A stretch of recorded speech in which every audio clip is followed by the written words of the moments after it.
Hello my students, welcome. Just a warning before you go into the depth of the lectures.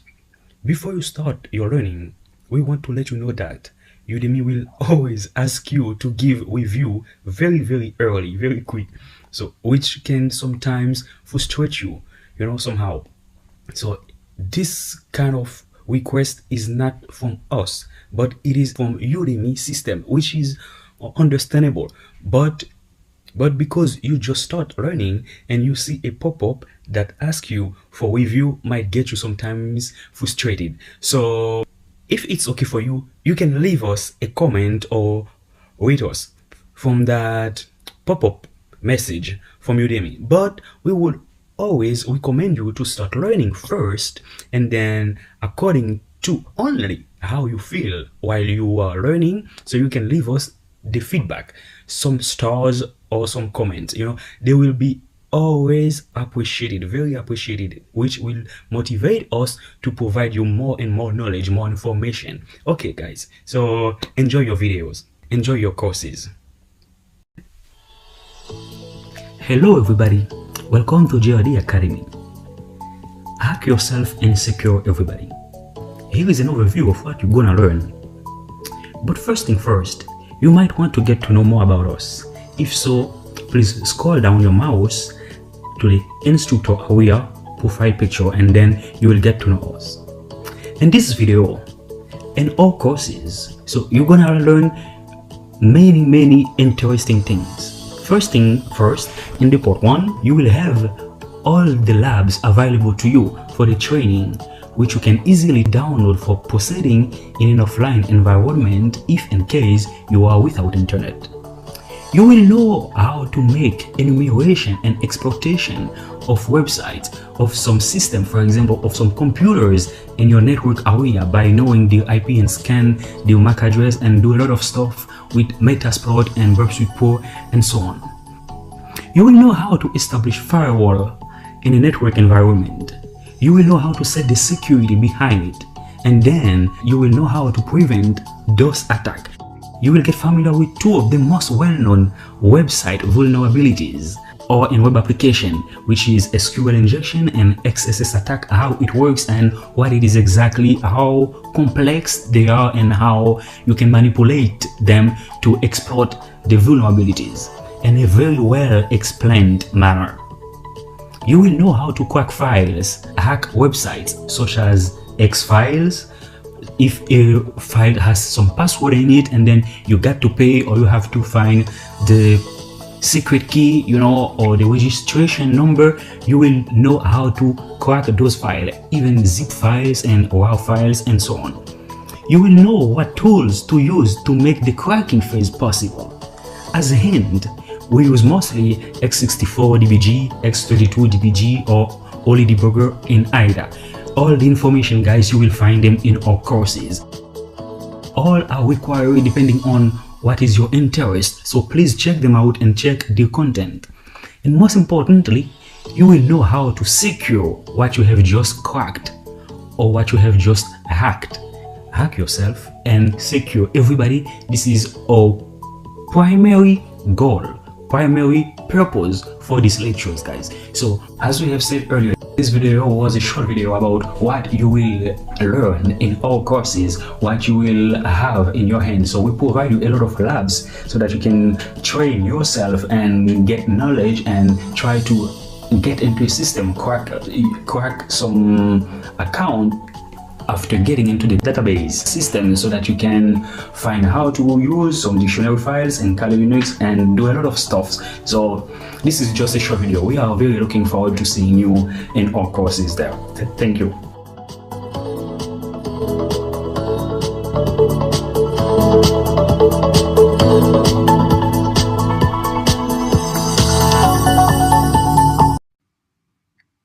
Hello guys, welcome again to our lecture, welcome to our course. Yes, here it's gonna be the introduction part, what tools you need to build your own labs. So let's go into this. So stop page. I really like this search engine. I'm telling you, the world's most private search engine. So probably if you want to, you can use Google, but me, I do like start page. So you need VirtualBox to be installed on your computer. So what is exactly VirtualBox? VirtualBox, it's a tool which helps you make your computer acting like 2 computers, 4 computers, even 5 computers, depending on how many the operating system you want to add in your VirtualBox. So, for example, me, I have a MacBook or I have a Lenovo, so I can install a VirtualBox in it, and then after that, I can install inside the VirtualBox whatever operating system I want. So just for testing or just for trying, just for practice, guys. So okay, let's go and type VirtualBox. So, and then first of all, we need to install it. Depending on your host system, I mean, host system means the main operating system which has on your computer. For example, me, I have Mac, so if I want to use a VirtualBox to be installed on my Mac, I would click here. If I have Windows operating system, I would click here, and so on for Linux version. After being downloading, so now you have to install it on the system. One thing so that you will not be forgetting is that after installing VirtualBox, you have to search how to install the VirtualBox extension. What it means exactly. So the extension of VirtualBox will help you to not only to work better with your VirtualBox machine, but it will add the guest VirtualBox. The guest VirtualBox, exactly when it is installed, it helps you to make your screen larger than it should be. Okay, so let's go into this. Me, I have already downloaded and installed it on my system. So let's see. It depends on you. You can download the latest version, or you can download the old version. So I have this kind of version, VirtualBox, about VirtualBox. Yeah, I have version 5 to 18. So yeah, but it depends on you. So you can install the latest version if you want. So after being installed on your system, now it's time to install or download first Kali Linux. So let's go and check it. Also Kali Linux. Kali Linux. So before pressing enter, what is Kali Linux? I can say is the operating system for pen tester.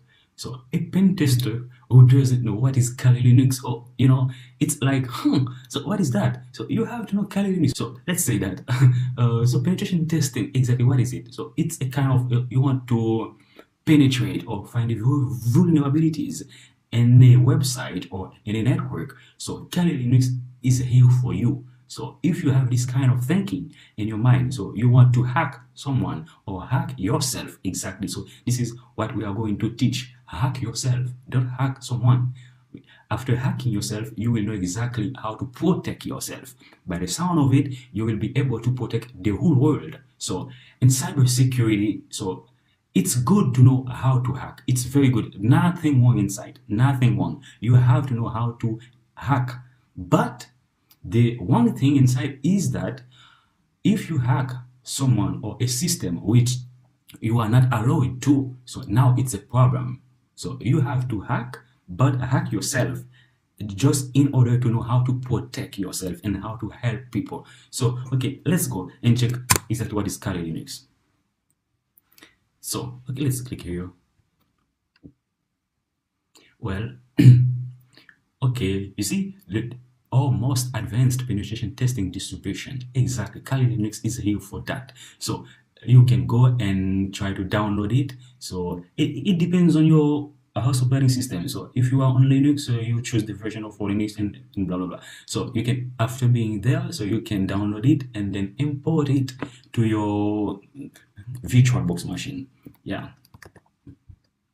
Okay. You need to go there.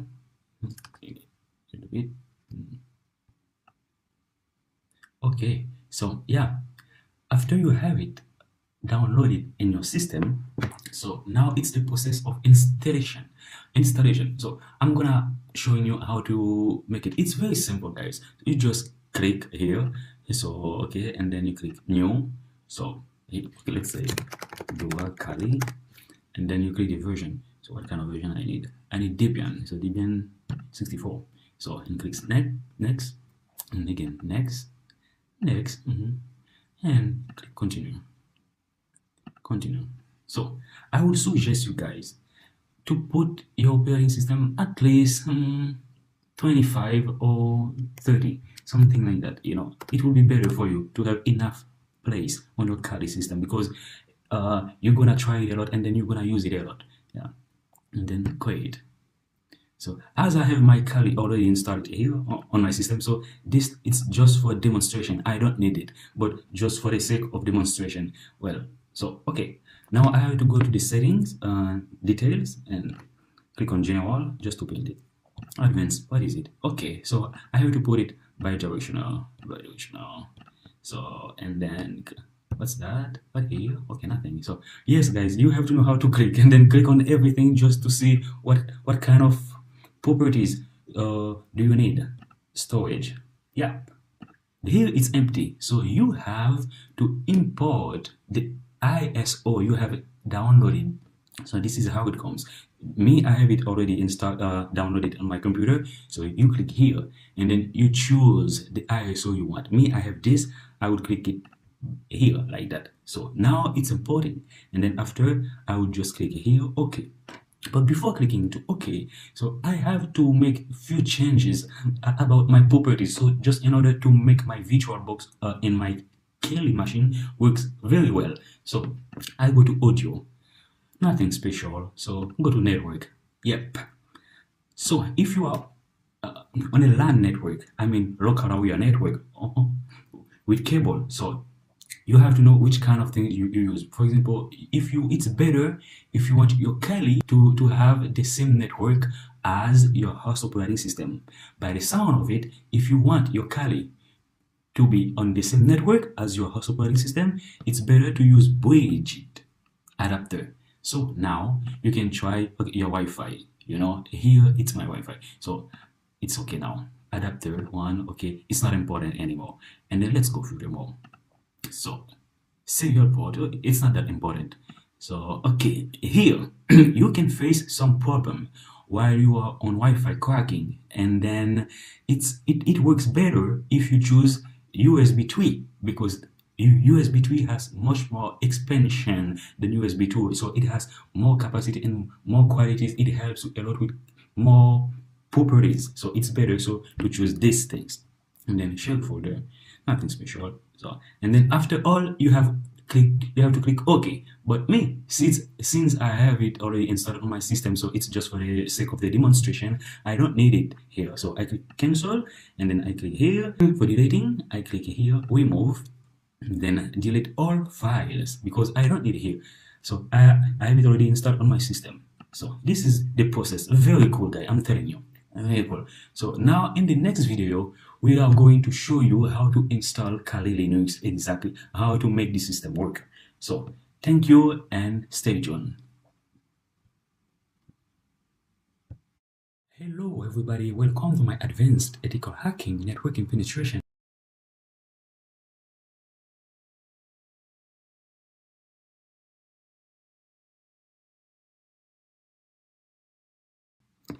Welcome again to our advanced ethical hacking.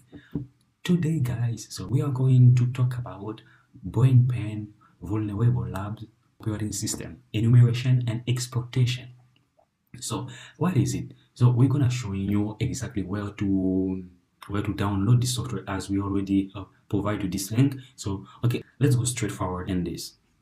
Okay, we will find it. Where it is? Okay, BrainPan. Okay, here in this link, so you can download it, and then you will have to download two operating system, the PwnLab and the BrainPan. So you will use the PwnLab after, so it's good for you if you have it. Okay, so we copy it, and we can minimize it and go to a particular web browser, then we paste it here, download it. Me, I have already downloaded on my system, so if in case you don't have it downloaded yet, so you can try to make it like that. Okay, and then you're just gonna wait till it loads. Just a moment. Okay. just for the demonstration. I'm not gonna download it because I have it already on my system. Okay, here you will download it. As I said earlier, so you will find two vulnerable operating systems, the PwnLab one and then the BrainPan. Okay, so let's close this tab, or we can minimize it. So now let's go to a folder. When you have it download on your system, now you go to your directory where it is downloaded, and then you double click. It is OVA extension. What does that mean? You don't need to go to Virtualbox and then step by step you create a new add gigabyte, IP properties. You don't have to do that. Only one thing you have to do is double click. So we double click it, and then we go now. It will import automatically to Virtualbox. So now, so if you want, you can make some changes. For example, you can change the name like John BrainPan to delete. So we'll leave it like that, and then after we can make some few changes after that. Now it is going to be imported in our Virtualbox machine. So let's wait a moment. All right, so we have it. What next? The next thing first, be aware that your Kali machine version should be configured exactly as the one that you are trying. I mean, the vulnerable operating system that you're gonna try to exploit and enumerate. What I say by that? So let's check for a little bit. Kali Linux machine details. So go to general. So advanced, disabled. Okay, it doesn't matter to us. What does matter to us is network. Well, we are on bridge network and EN0 Wi-Fi port.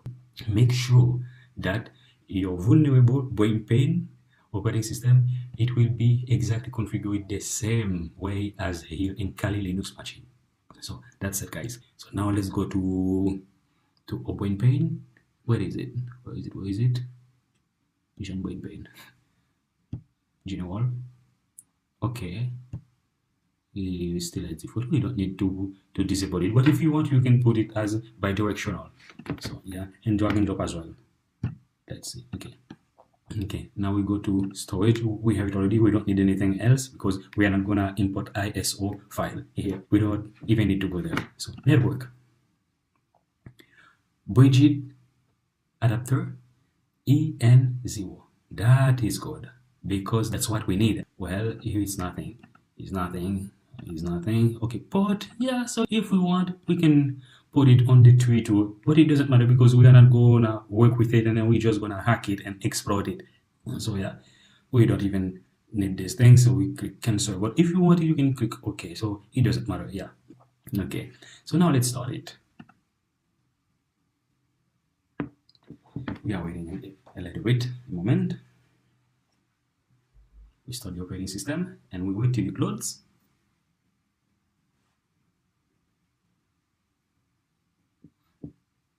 Okay, still working. A little bit patience.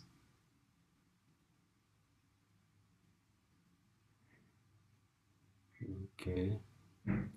Meanwhile, we can go and try to launch Kali Linux machine as well. So let's do it so that we don't waste time. Kali Linux.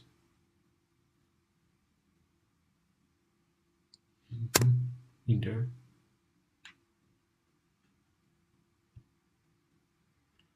Okay, I think it's one in here. No. We still have to wait.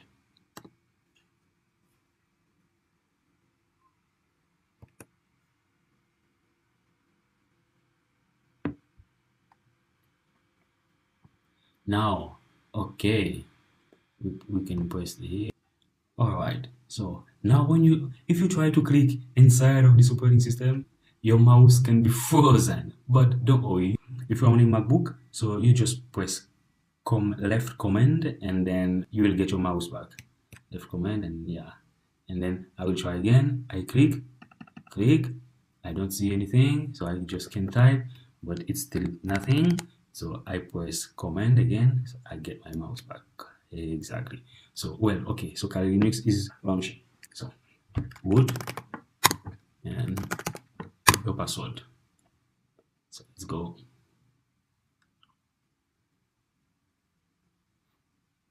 Let's wait. Okay, so now we have both operating system launch, or Kali machine, or BrainPan, and then the host machine, of course. So we are on a MacBook. So okay, okay. Now what we have to do? We have to find a way to get the IP address of the vulnerable machine.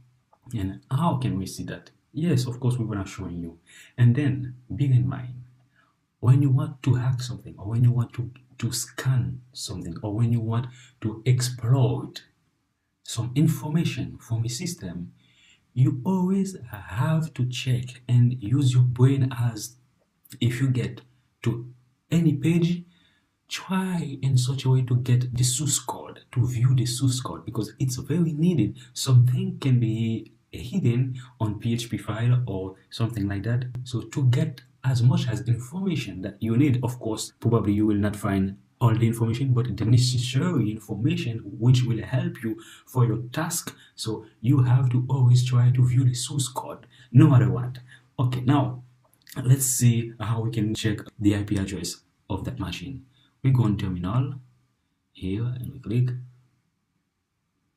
Okay, now first thing first, we have to type this net discover -e and then your interface. My interface is ETH0. How can I get it? So I'm gonna show you how you can get it. So we showed it already in the previous lab, but if you forget it, but I think you will not forget it, just for the sake of this video. So we will try again. You type this IW config and then you press enter. Yeah, so no wireless extension. That means my router wireless is not connected yet because I don't use it now. I don't need it either for this demonstration, but when we get to the Wi-Fi, we will need it, and it's so important, guys. I'm telling you, you will see. Okay, now let's go back and then we type net discover minus interface, and my interface is ETH, and then we press enter, and then we're gonna wait. Okay, so here we got a lot of IP address of computers which are in my vicinities. So okay, we can try to find all by reading this one, this computer, I don't know. Okay, this is it. So now we can press Control C so that we stop it. Control C. Okay. Now what we can try to do, so since we have the IP address of it, so we can try to go to a web browser and then type the IP address. But one thing, we can't really find, we will not find so good information, and we will not be able to connect because we don't know yet on which port that the server machine is running. So to find the port address, so you have to nmap it. I mean, you scan it. So let's do it now. We'll type this command and have to click here nmap -a, that means all, and then the IP address will pass Control Shift plus V, or we will just have this one like that, and then we press enter. By pressing enter, so it will scan it. But if we want to find much more information or to make it more efficient, we type P and then we press enter. So let's press it, enter. Starting nmap. So we have the version 7.60. It's the latest version. So okay, let's do it. Let's try it. Let's wait. Let's wait a moment till the scanning is complete.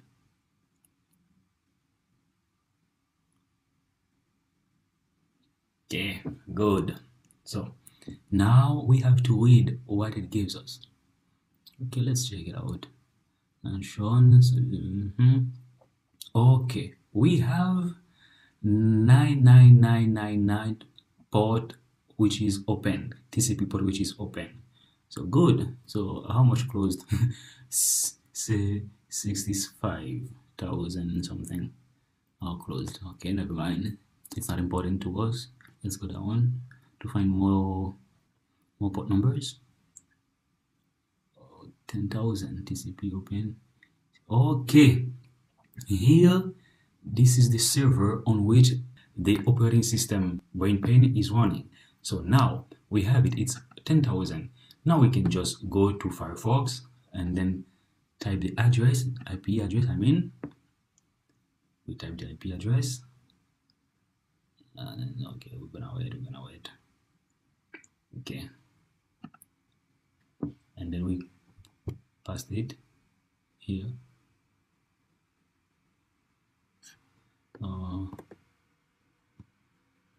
Report number was 10,000. If you want, we can try it out again, just quickly.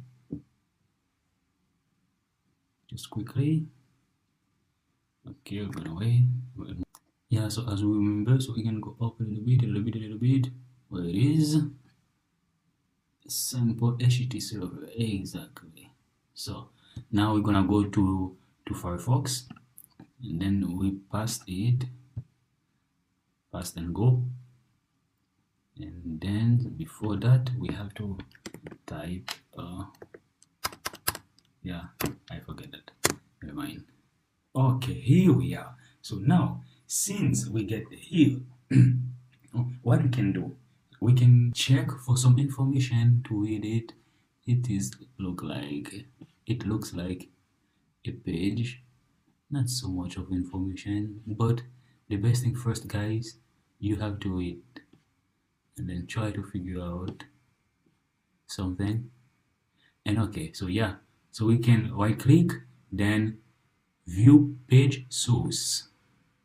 Okay, well, so nothing's important here, nothing. So we can just close the page, and then we will try now to find if we can find some more directories. And how can we do that? You can type, so the address, of course, let's say Control V, and then you type here, here we go. Then any directory, but you don't know them, how to look for them.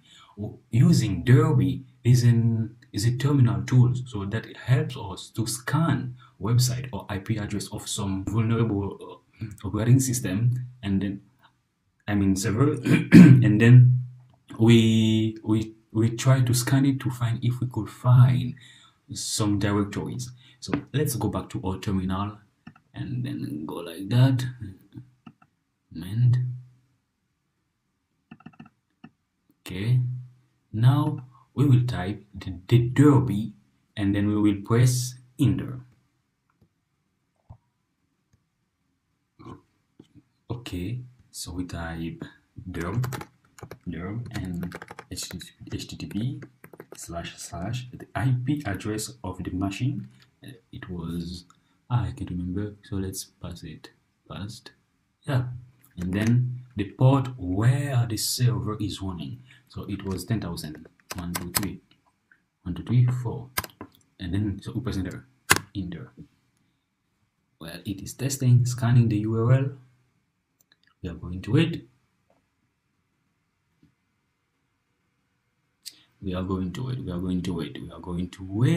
Okay, now what we're gonna do, since we get the information, some more information while scanning the URL, so we can read it. Okay, let's see, it just gave us a URL base. Okay, of course, scanning the website. Okay, this is a directory, so we will just copy it and pass it into our web browser. So since I have it here already, so I can just type in and press enter. Oh, excellent. Well, now we got more information. This is a BrainPan.x, so we can try to download it. But bear in mind that this course will teach you how to make some exploitation. But in some other websites which you don't own, this might be a virus, so you have to be careful too. Okay, but here, so I know it's not gonna affect us, so we can try to download it. We download it, and then we save it like that. Okay, so now we should go to our download directory. Okay, what we're gonna do with it? We have, okay, minimize them, minimize. Okay, here we will open this page with immunity debugger. So if you have it installed on your Kali Linux, that's great. But if you don't have it installed and you have it installed on your Windows machine, it's not a problem. You can use as well body debugger. So it will help you to analyze the scene behind the X file extension. So let's not waste our time. Let's go deeply to it. Okay, we double click it. Okay.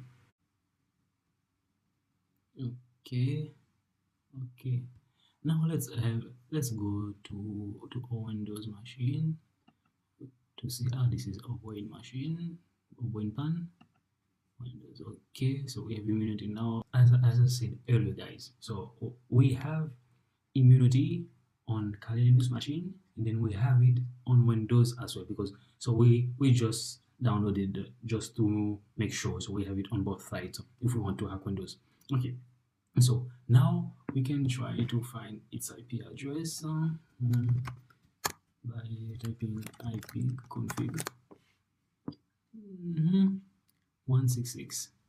So we can try again by running this command, AO up, and then just for a quick view, 666. What is this one? Okay, so I can stop it now. Control C, stop.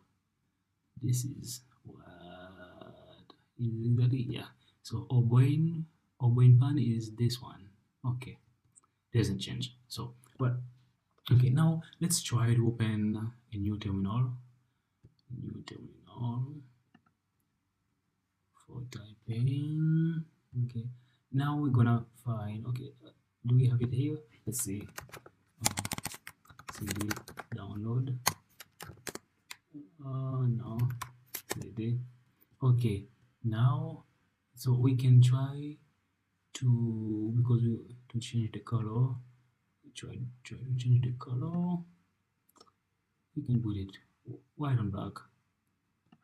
White on black. Where is it? White on black. Okay. So we can stop. Close it now. So okay. Now let's go and jump to our Kali Linux machine. All right.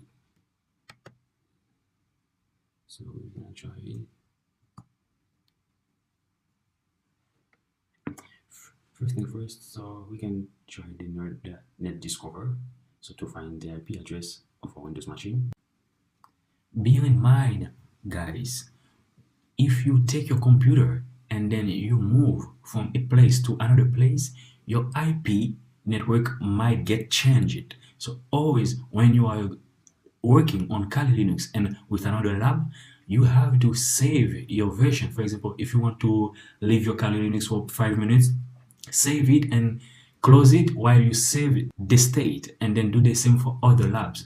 Otherwise, when you start again in another place, for example in your school or at home, the IP that you saved will be of course changed. It's not a problem, but you have to remember that, because sometimes you can rewound the victim IP on your Kali machine and then it's not working. The reason behind that is because the IP get changed. It doesn't mean that you had a mistake, but that IP get changed. Always bear in mind.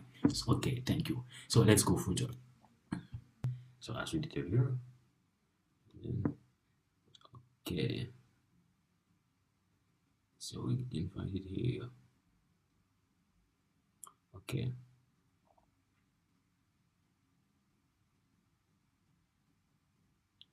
Yeah. Now let's run and map against the Windows. So, okay.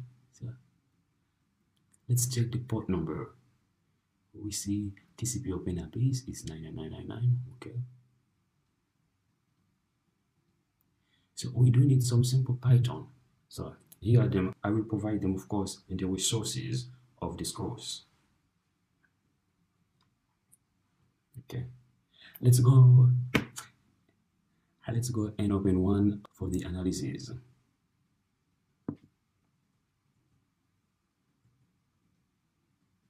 Okay, So what it really does, so it's an 100 characters, and then the maximum buffer is 4,000. Is the maximum when it will be crashed, when the BrainPan will crash. Let's read again much more. So this is the code while len buffer is less or equal than maximum buffer, and then buffer append counter and counter plus increment. So okay, let's go down. Okay, this is the connection. All right, yes. Okay, let's go. So that's it. Okay, so now let's go for the test. Okay. Of course, for running any Python file, so we have to type Python and then the file and the IP address of your Windows machine and then the port number. So let's see.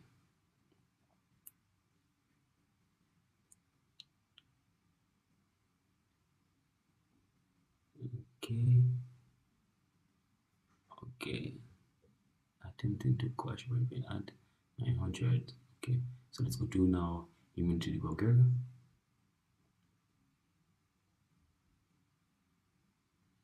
Okay, let's analyze the register.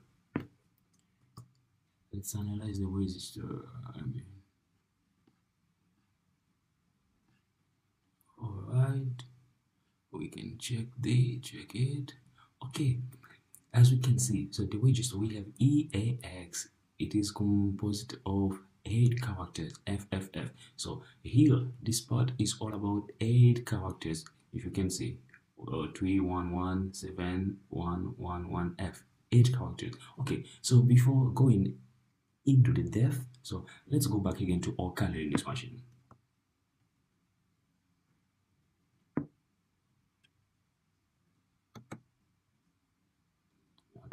Okay, now we are there. So okay, the first step is, so we are trying to locate where we got a pattern.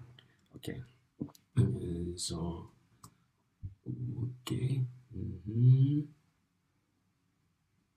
have to type in pattern create. All right, okay, so we find it, so we copy it, and then so we go here. So we need 900 bytes to crash so the BrainPan. So as we have seen in the file code. Okay, now let's wait. All right. So we copy this pattern and okay, let's try to open BrainPan 1 in the text editor, or you can open it in JEDIT, Gedit tools as well. Okay. Okay, so we have to analyze it, and then we can change the IP address, of course, but okay, you will change it according to yours. Okay, this was already crashed, so we can close it and then we start it. Open it again, and then we need to play it. Click on or play, yeah, and then now let's go back again to Kali Linux machine. Okay, so again let's run the script Python, so as we didn't do it before. Okay, so the IP address of your target machine where you open your debugger, your immediate debugger, you see. Okay, all right, so let's go to EIP, where it is, EIP. Okay, yeah, and copy it, 3572. Okay, so next steps is going back to our Kali machine. Okay, and try to locate pattern offset. All right, and you default path, and then -Q for the query. and then our EIP number, as we have seen earlier in our immunity debugger. Exact match. Okay, what does it mean? So let's check it. Its number is 524. Okay. Okay, so let's take a look at another file. What's that? Within. So okay, we can change it. Okay.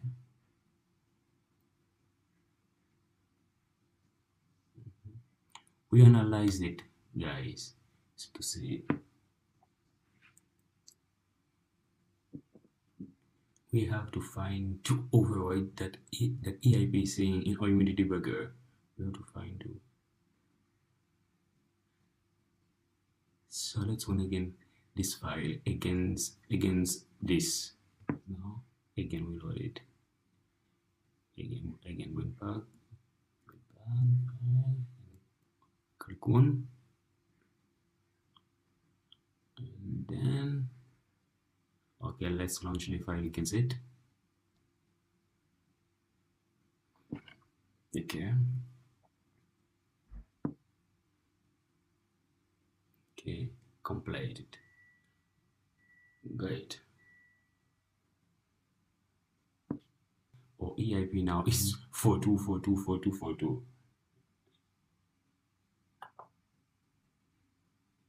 Alright, so what we can do, so, okay, let's go again to analyze it.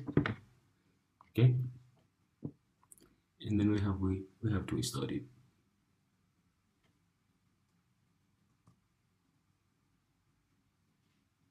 Okay. Okay. Play again. Okay. Let's again check all our another file. What is within there? What it really does, it sends all character to a Windows character till to 999.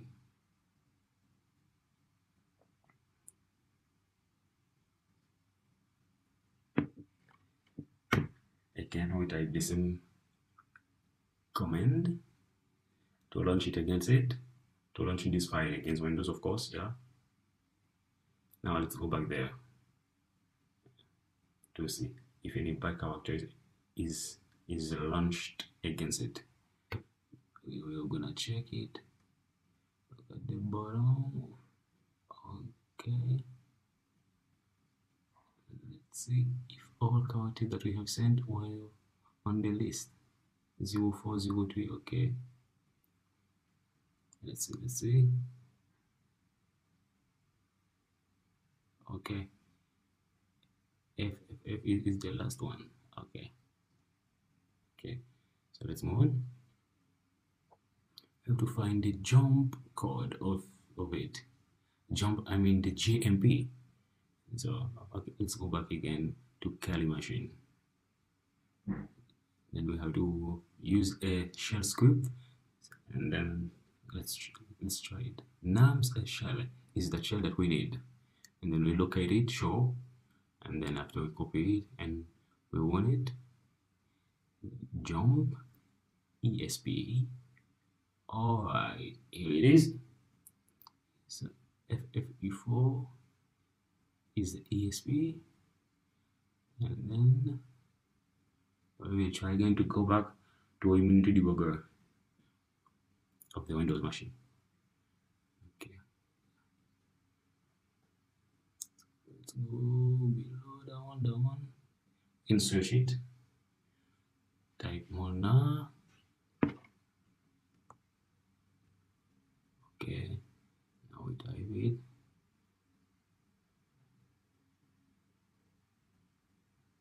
Okay, N BrainPan X. Okay, it will locate the GMP address for BrainPan. Okay, found a total of 1 pointers. Alright.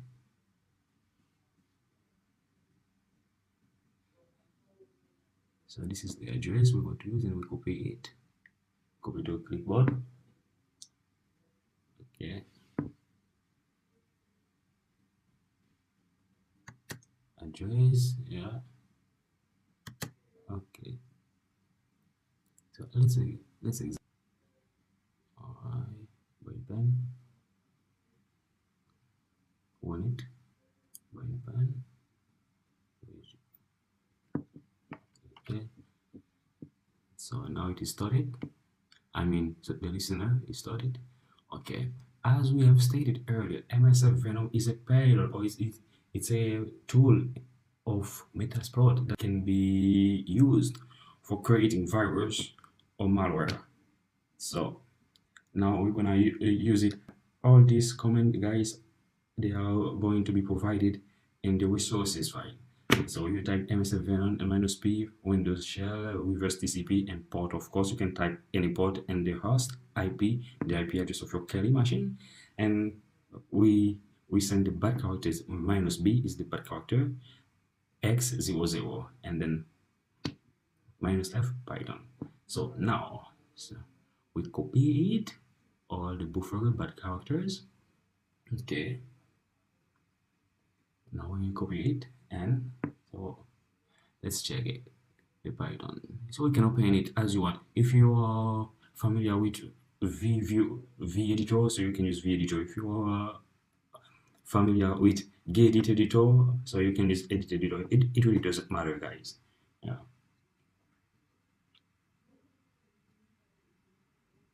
Okay.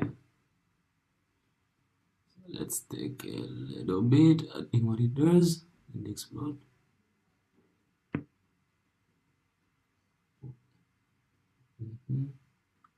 Okay, the payload is set to 524 characters of these bad characters. Okay. And the calculation. Okay. Yeah. Okay. So that's all we need here to have the reverse shell. So let's try netcat. NETCAT. Okay. Netcat. So the IP of our target machine. And then boom, we got it. So now we get into the Windows server. Okay, and then try to go to some files to a BrainPan VM machine. So let's on it again. Okay, now it's a Linux instead of Windows, so we may notice that. And we press enter, and then we copy the buffer again.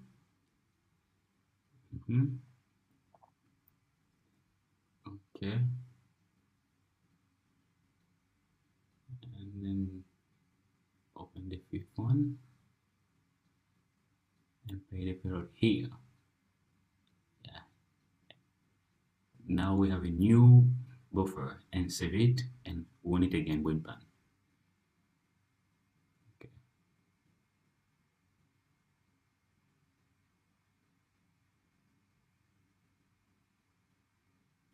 So now we can try to open Metasploit. By using Metasploit, so we'll have a lot of options to do.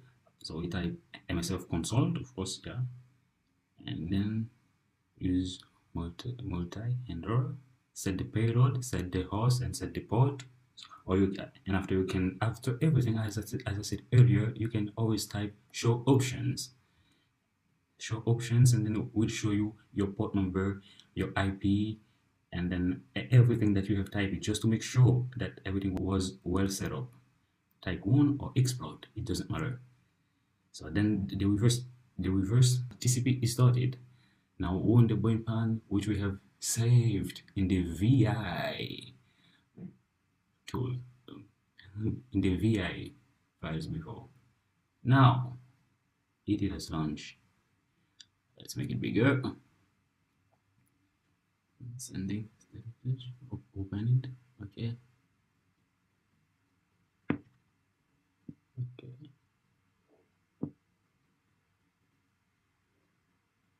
So let's check the privileges. The privileges. CD would permission denied. Okay. Now it's our task to try to escalate it. All right. So yeah.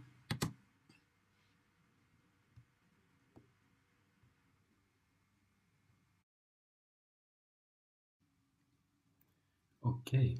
Now, as we can notice, so we have a user which names is Puck. Okay, now let's go and type a command which will show us the files which have root privileges. Okay, so fine. Okay, 4000 slash type f. Okay, let's go down. Let's see. I'm gonna go up a bit. All right. Well, so these are they. Okay. UUEDD. Okay, that's nice. And this brain validate again. It's interesting. And SSH as well. So let's go down. Okay. So you can try to go to that directory and then to see. All right. It's asking for input. Yeah. Okay. So by this we can try to escalate the privileges. No? Okay, let's try. So okay, we'll try it out. Okay. So by using netcat, so we are going to try it. Okay, and we are still on Kali. Okay. This port, of course, it's the port that you used. And then we type validate. Validate is the file name. Okay. And then go back to your terminal, your BrainPan terminal. And then use the IP address of Kali machine as the attacker machine. Yeah.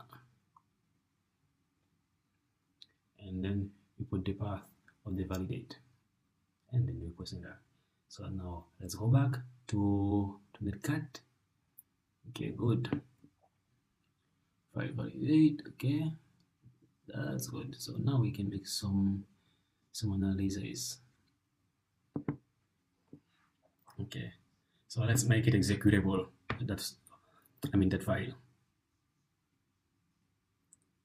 with some Python command. Now you're gonna force it. So okay, we can type validate $sign bucket Python say okay. All right. We can try it a bit. Okay, we can try now to press enter to see what happens. Okay, validating input passed. So that means now it doesn't crash. Now we are going to type again validate $signs Python and C point now H, and then we just put it like 200 segment fault. Okay.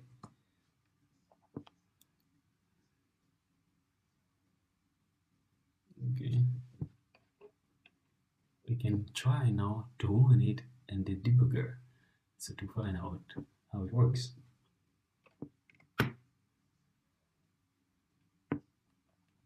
We can use the same techniques for the pattern. Okay, now we're gonna locate it.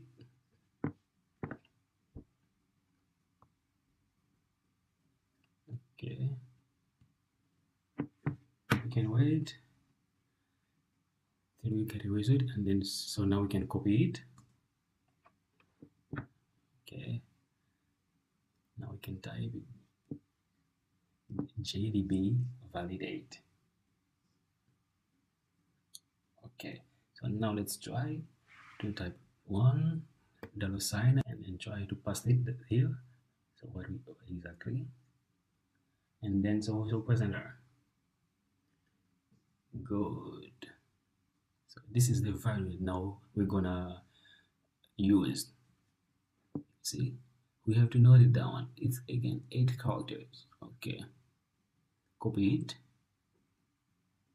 Okay, so we can leave this terminal. Okay, and again try to locate the pattern offset. Okay, and then after you find the path and then you copy it and paste it there with the Q. Minus Q is the Q. So let's see what happened. Exact match. So that's great. Okay, so now what we're gonna do, so we can try to go to GDB and validate again, to go to the shell, and then we copy and we paste this Python code. I will give it to you in the resource file, of course.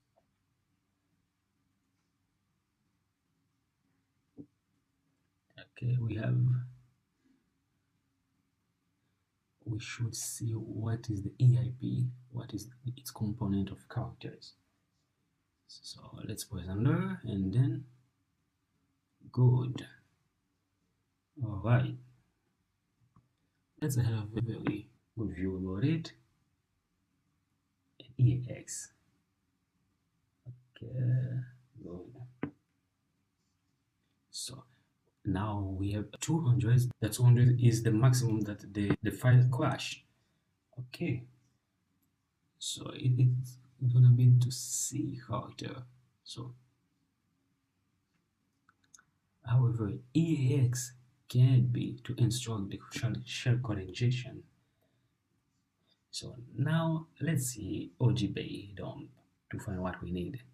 It's similar to find GXB extension and debugger or immunity debugger, or if you want to use only debugger, it's up to you guys, but it's better to use the same tools as we used here in this video. Okay, now to do that, we're gonna type obg dump -d validate and grep gmp and grep ex, and so press enter and to find if we find some result. No result. Now let's try for call and then we press enter to see the result.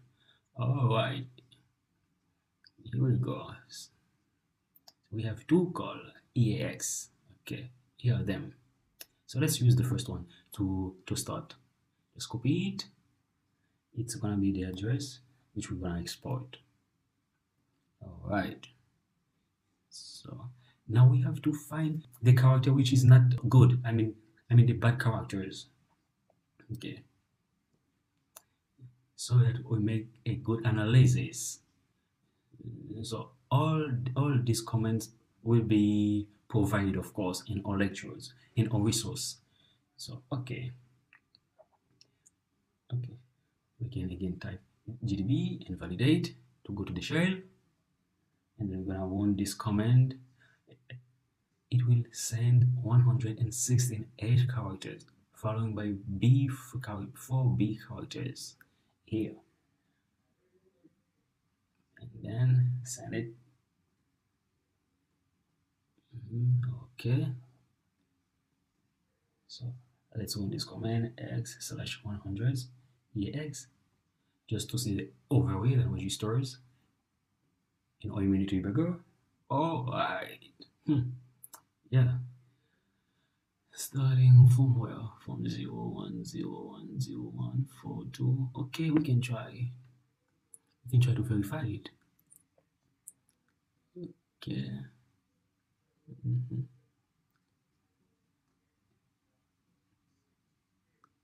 Okay, let's read it.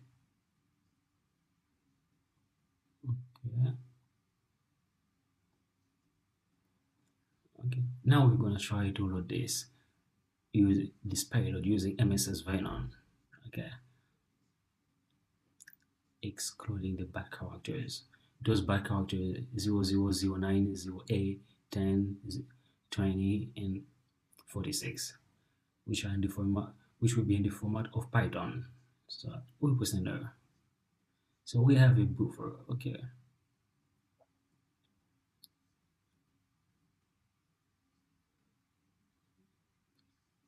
Okay. Okay, now let's try to go back. Okay, to the POC terminal, and then pass this command. It sends the payload which we have just created using MS-Venom, and following by 46. Yeah, we have a payload of 70 bytes. Okay, followed by call EAX. So now let's press enter. Okay, now we have a shell. Let's have a look. Let's use this. We are still as a POC user. Okay. And NNC group. Alright, so let's go to home to see some file. Let's try to find some directory as it says before. NNC we have. So okay. And type ls after okay, nothing. And see util. Okay, so let's see if there are some kind of privileges or permissions or something like that by typing sudo -l. Alright. Okay, root, no password. We can use it without using a password. Okay, interesting. Okay.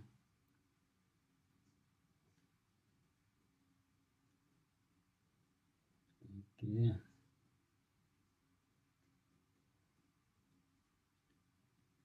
Let's copy B and see it here. Okay. Now we can type sudo command home and just to find and to see the directory what we got. If we will be as root, we will see okay. Now we have escalated it. We are here now as root, not as POC. Okay. Okay, that's great. Okay, guys. So okay, now okay, you can check it here. So okay, by being here now, we can find to read anything, any file, just using cat or okay. Cat is a very good command, that is a very good tool that we use for reading files inside a terminal, but it's up to you. You can directly go to the path and then try to open it with Notepad or with VI command. It's up to you guys. So now let's check if we can read something. Okay, voila. So that's all for this lecture, guys. We really think that this video was informative for you all, so that we are looking forward to see you in the next video for another exploitation of a new vulnerable operating system. Thank you.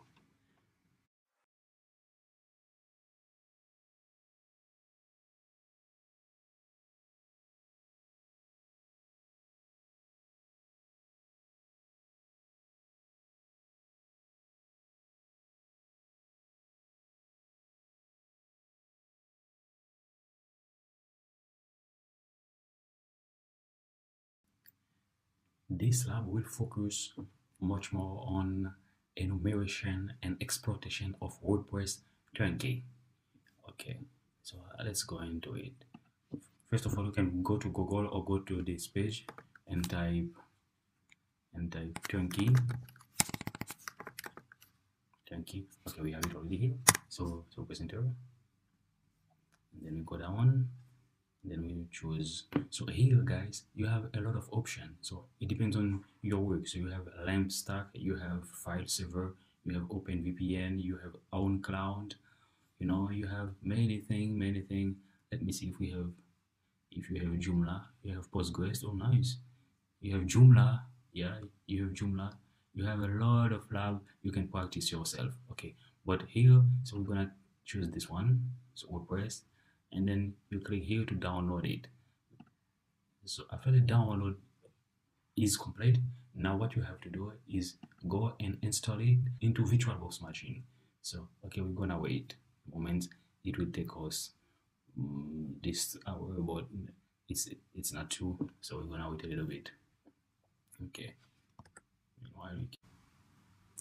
all right, now assuming that you have already downloaded your file and then you have it on your computer, now it's time to install it and configure it into Virtualbox machine.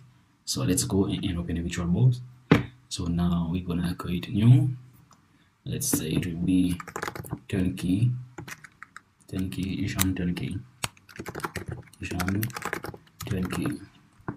Linux, of course, Turbo Linux. Yeah, no, I can take it as Debian, and continue. Okay, continue, create, continue, dynamically allocated, continue. Oh, we will give it 8 GB, continue, create. All right, so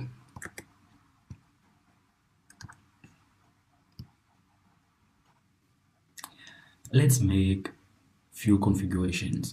Let's go to general, then Turnkey advanced, description, nothing. Okay, system.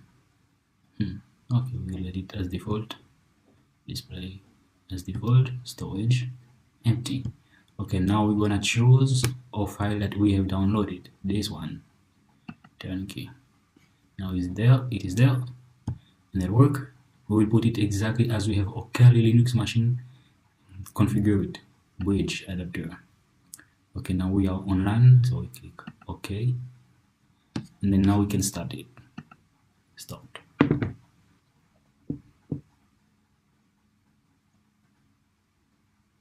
You can install to hard disk, press enter.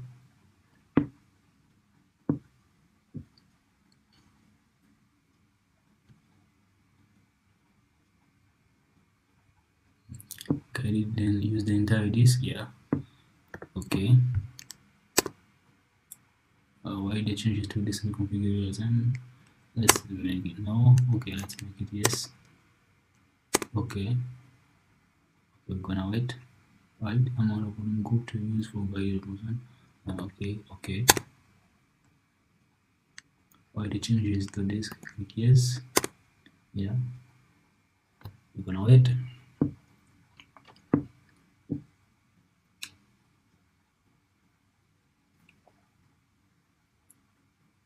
Okay, it's quickly, so install the group. Yes. Okay, would you like to restart? Yeah, of course I would like to restart it.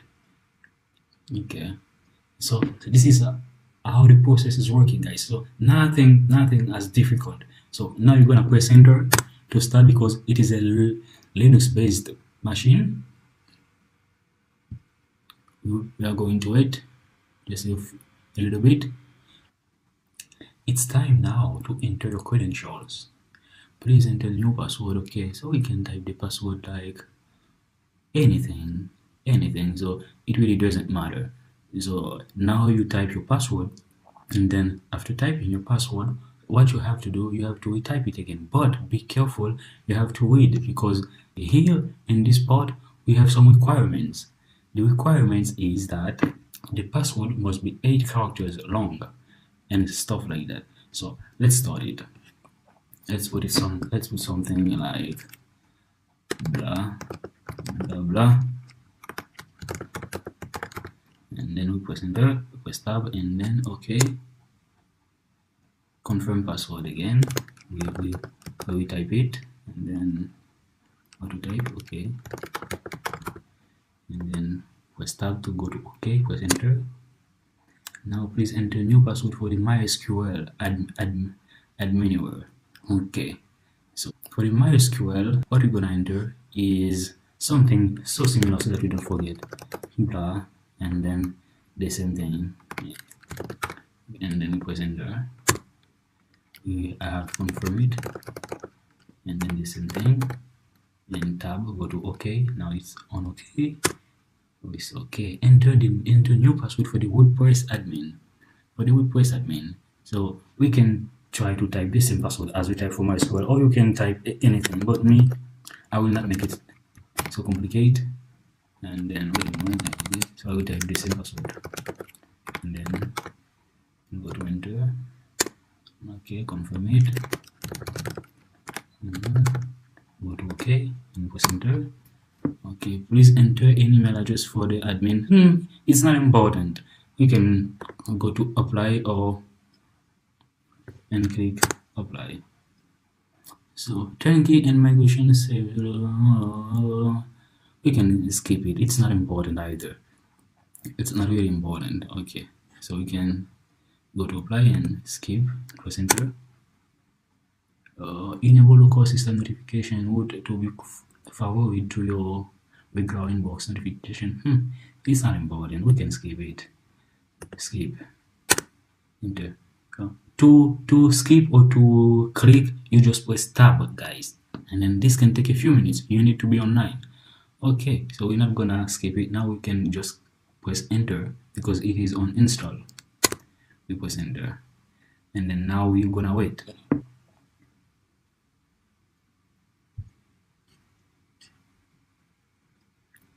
We will wait till it will finish. Okay, so now it will give you a page like that, so you can not write them down or you can screenshot it. Now okay, we can click back. Okay, because we already finished it. Mail rebooting, region proxy settings. Okay, region system settings, we would shut down, create. Okay, so now we can just click on reboot the system. Reboot the appliance. Yeah. Okay. So okay, we press enter. Okay. So again, we're gonna wait. All right. So now after rebooting your system, so it might be again open the same advanced tab for options.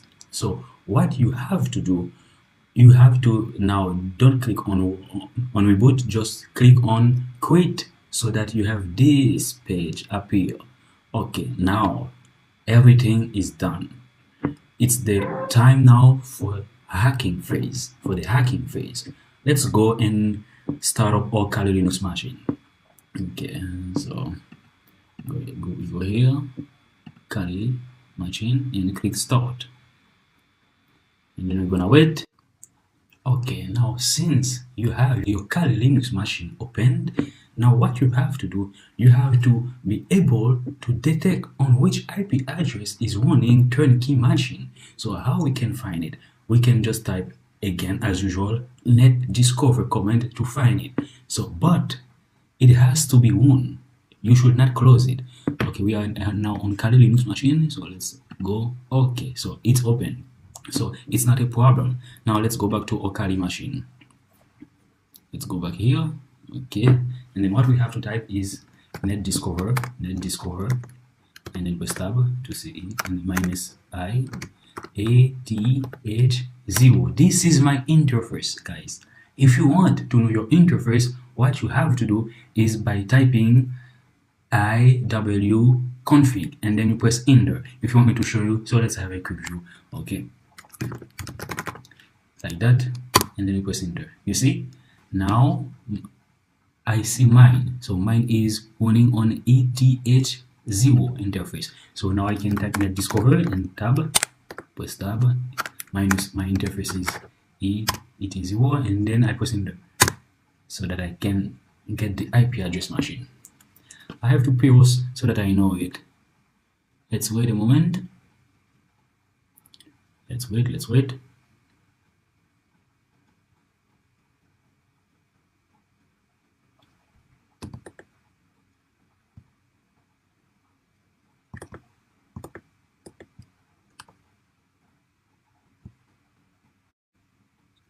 Still scanning. Okay, but we know the reason. We have to make sure that our Kali Linux configuration network is configured on the same internet. I mean, if our turnkey machine is on Wi-Fi or is on LAN, so our Kali Linux must be exactly on the same as well, as we said earlier. So let's check it because it cannot be so long like that. Okay, and so we can cancel it. Press Ctrl C to cancel the process, and then let's try it here. We see it's on Wi-Fi adapter, so it shouldn't be, it should be here. Okay, so let's check our turnkey again. Yeah, exactly. So now we can rerun it. Okay, so we can press Alt and then press enter. Okay, here we go. Now absolutely, so we have it. So this is it. This is this one. Okay, so by the way, you can stop the scan process and then press Ctrl C and then go back here. And so yeah,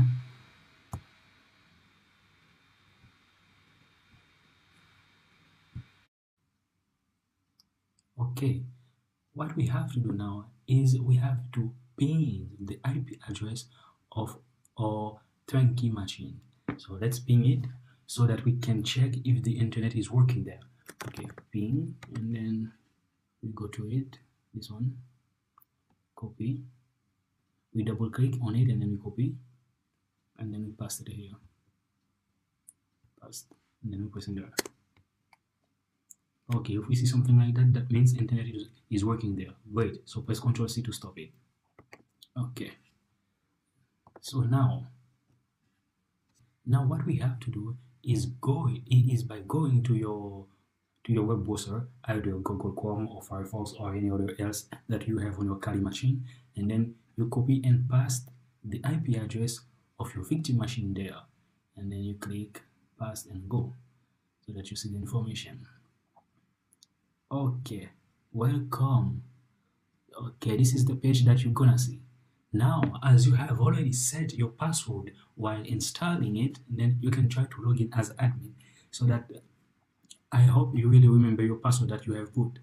Okay, there, admin, so we can type the username as admin, and then the password is like that, and then you press enter,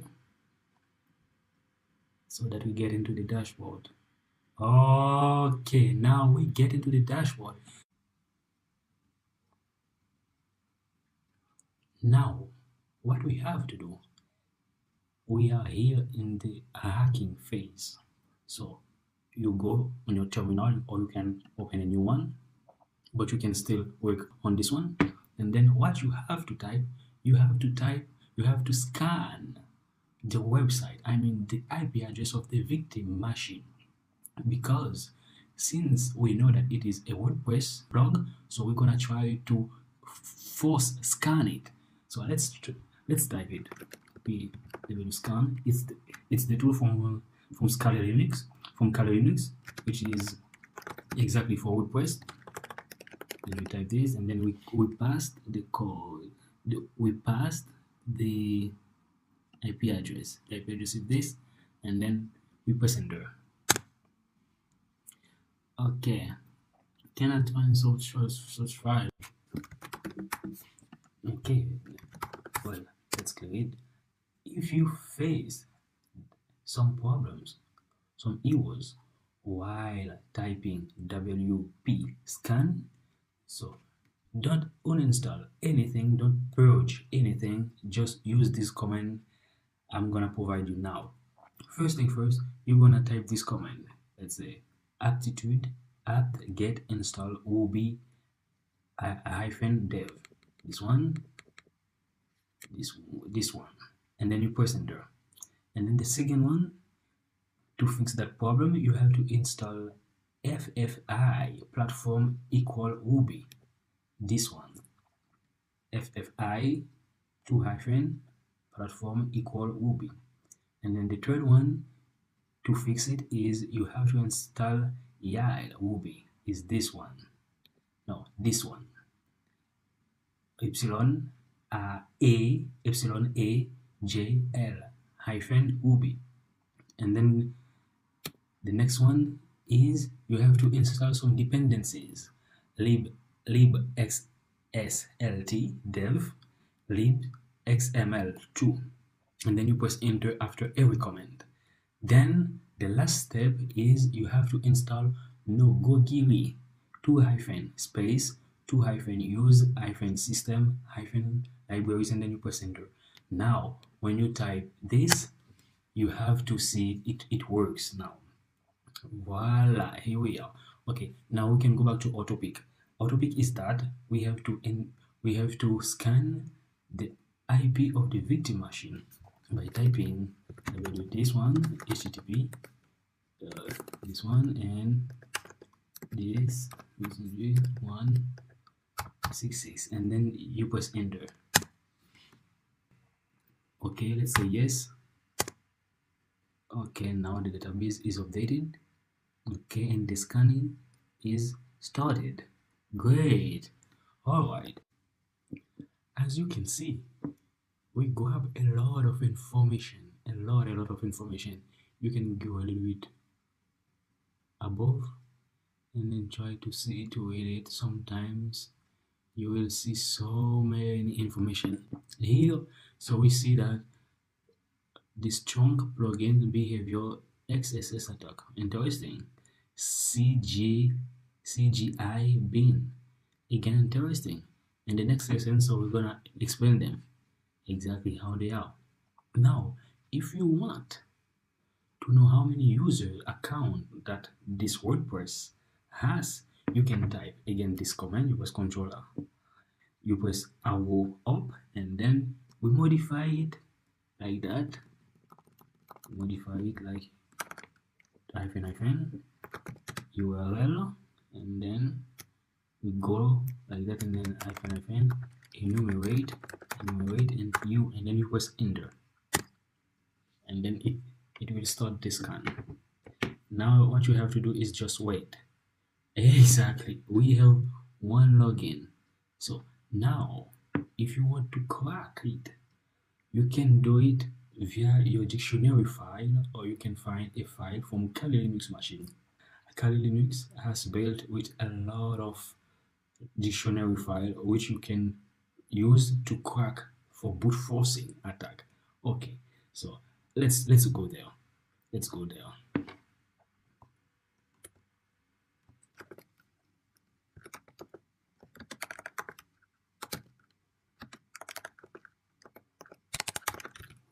Word list, come on, word list, and then would use USL document. Let's put word list and then USL. Okay, and then word list.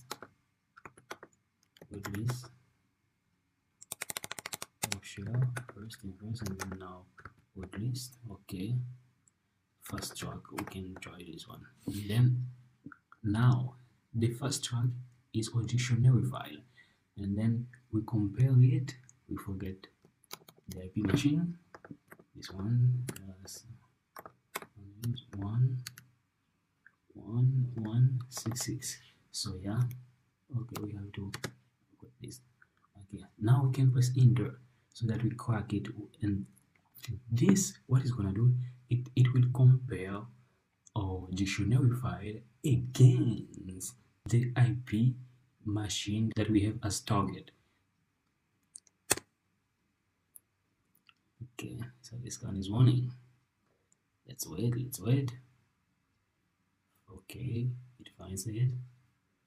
Let's wait. We are still waiting. So it might take some time, because as you can see here, it is brute forcing the name admin. Okay, it is brute forcing it. Okay, so now let's try to summarize it. Okay, let's go there. As we can see, the password is blank, it's empty.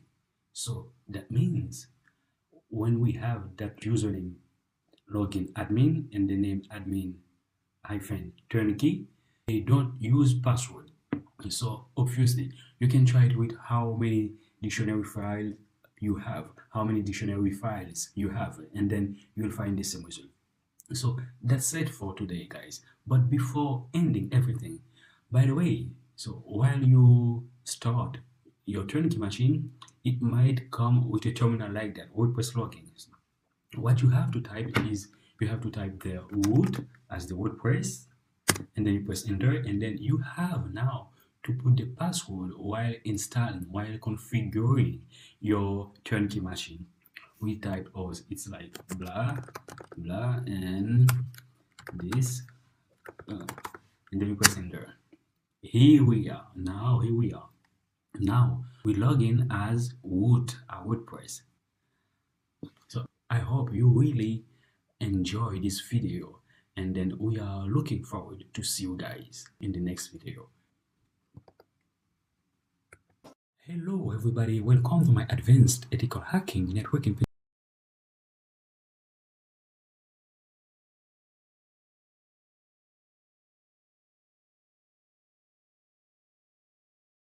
This lab will cover the enumeration and exploitation of the vulnerable DerpnStink operating system virtual machine.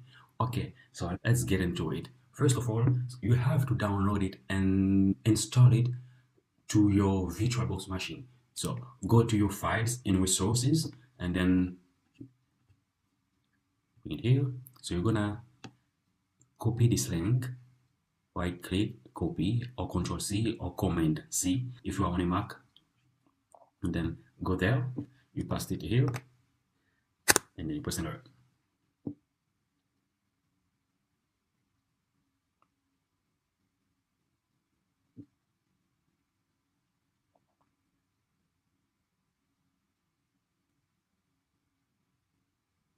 Alright, and then now you have to click on download. Since you download it, it will be on your machine. So now the next step is to import it to your Virtualbox. We are not going to download it because we have it already downloaded on our machine. So let's go there.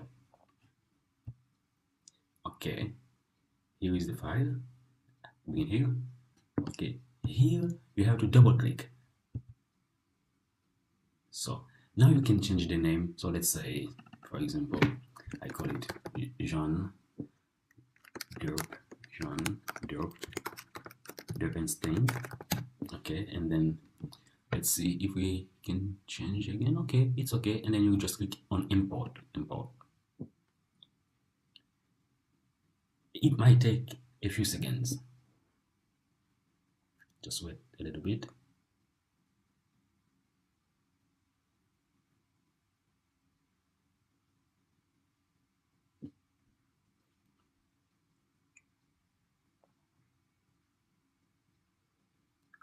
A little bit.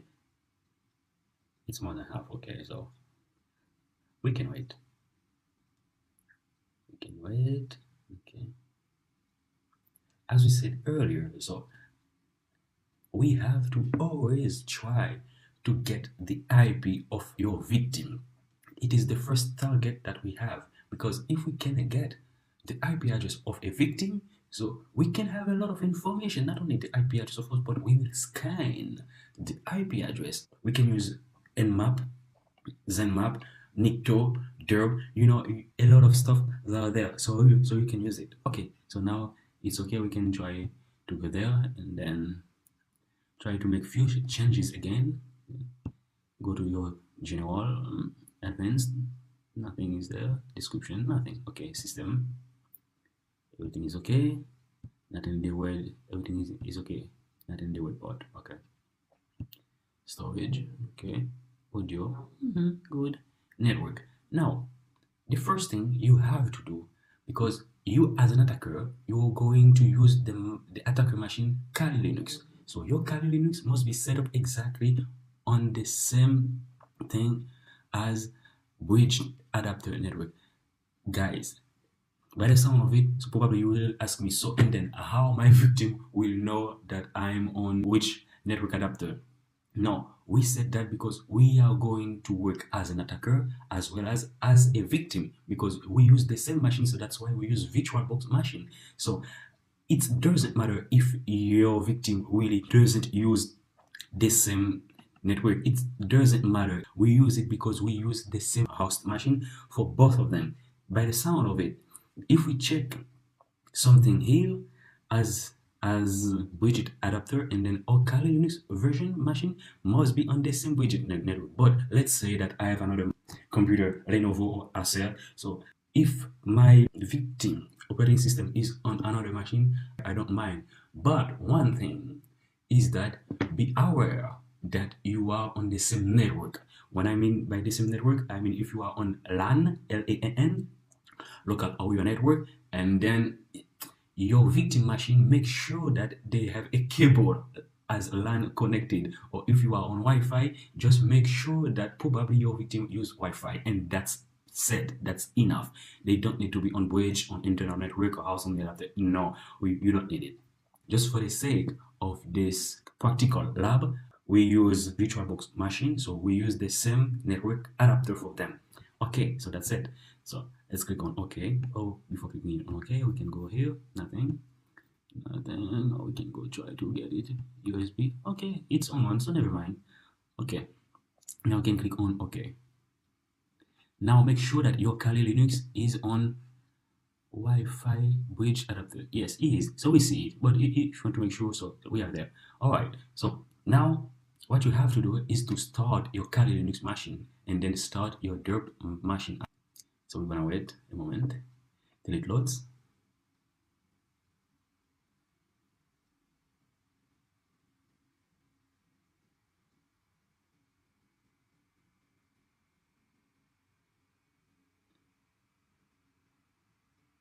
Okay, we're gonna wait. So, all right, so now we are there, and then we don't know which username we have to put because we don't have anything. So this is exactly the task that we are going to undertake, so that we can hack it, and then so that we can have the full access to get a username and password, of course. Okay, now let's go and start our Kali machine.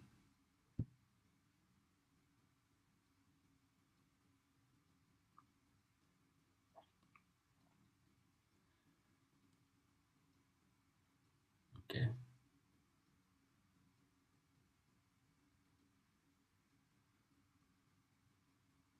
So this, so we can minimize it then.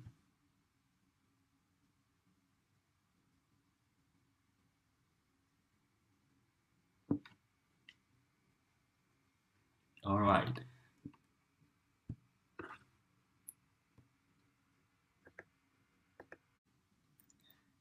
Now we can enter our credentials. Root, we are there as root, and then type our password, and then we're gonna wait. It shouldn't take so long. All right, we are there.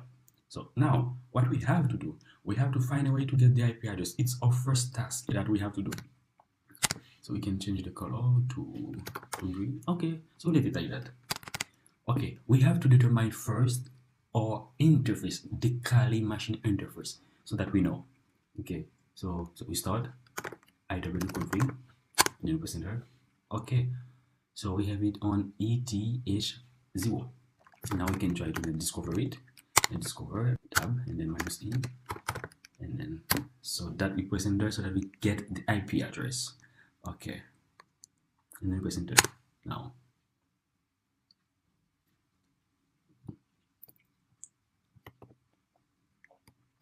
we are going to scan it with nmap,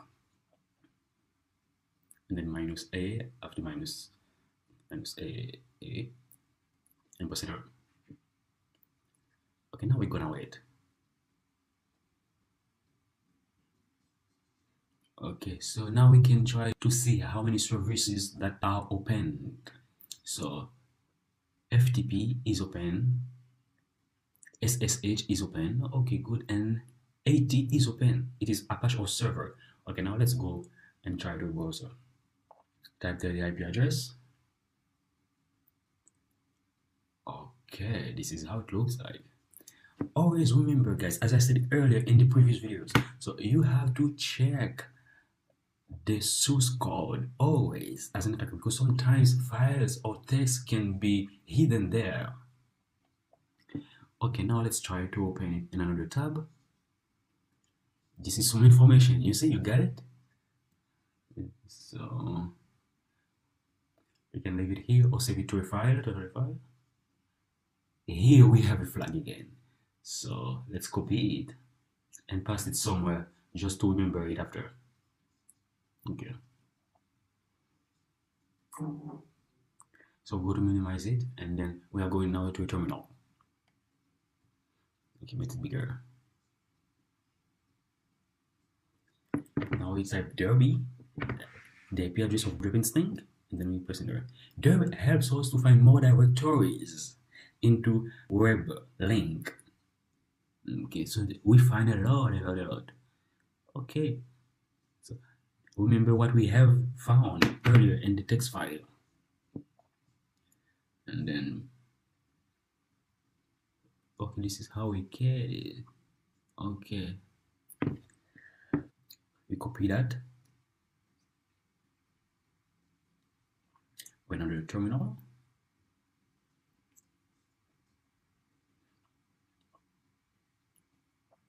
Okay, now you can open it in the text editor or get it doesn't matter. Okay, and pass there the DerpnStink local, what you have copied before in your Firefox. Okay, now let's see if we can get access to it. So by opening our web browser, and then we paste it. Okay, great. So okay, so now we can again try to see the viewer source code. Okay, scroll your mouse down. Try to find what kind of information you got there. Okay, we have WordPress 469. That's nice. Okay, since we get this information, that means we already know what kind of tool we have to use to scan the website. Okay, so we open a new terminal. So now it's time to use the WordPress tool in Kali Linux to scan the website. In weblog local, you have to enumerate the users, U, and plugin as P. We press enter, and then we're gonna wait just a few moments. Okay, good. So now we can just read the information, and then we have our task is always try to find the reverse shell, you know, so that we get to the system terminal or CMD, something like that. Yeah, we have to try to brute force everything. We have admin as a user, unclass Turnkey as another one. Okay. So we can try to create another file which has admin inside it.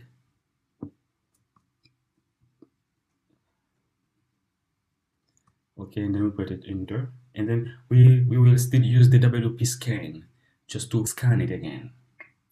Now with the URL, we're gonna type the URL HTTP, so the one that you have found earlier, local, and then weblog, and then /password. User, try to go to your list. Kali Linux machine has come with many dictionary files, so you can choose whatever what you want. For this tutorial, so we use fast track, and minus username admin. So username names admin minus T 25. So now I'm gonna press enter. Okay. Now we can just read what kind of information are there. Okay. So we go.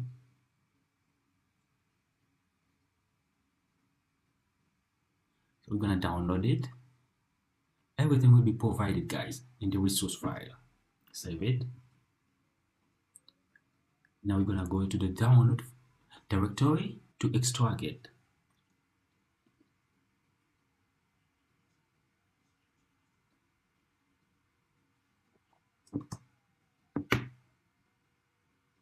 Okay.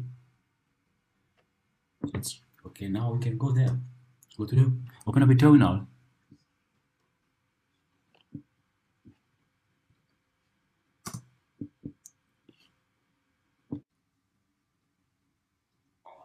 Okay, let's go to the directory. So now we're gonna use the PHP reverse shell.php file, and we're gonna open it in the editor. Now you can analyze it. There, you have to change the IP address of the Kali Linux machine,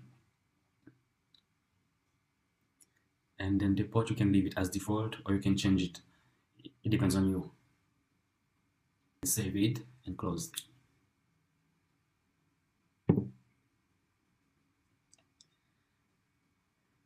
Now we're gonna try to go to Firefox. Okay, and try to duplicate the tab if it's possible. Okay. So now we're gonna try to log in and then put the password. Admin. Oh, nice. Now we have to modify something. We have to use it in caution. Okay. Open up a new terminal and try to find PG.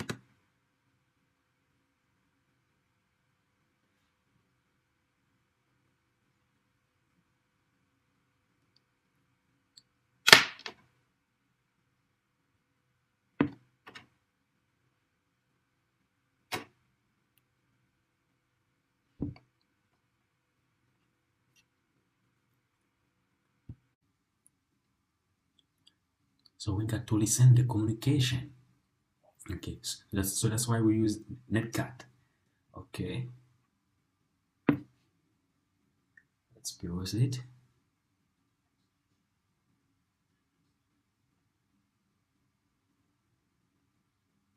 Click on selection.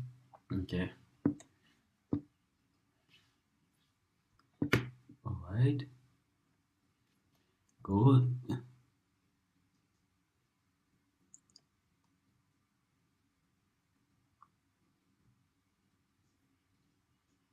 Okay, good.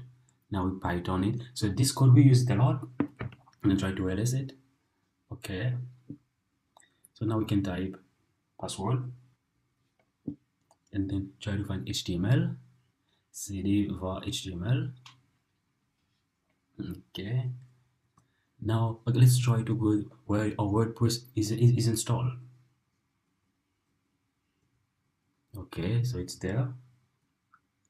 Good. Now we have a lot of PHP files. Try to open it. So now we find some credential. All right, good. Okay, so you see, we have many information. This is very required for us. Okay, let's go down.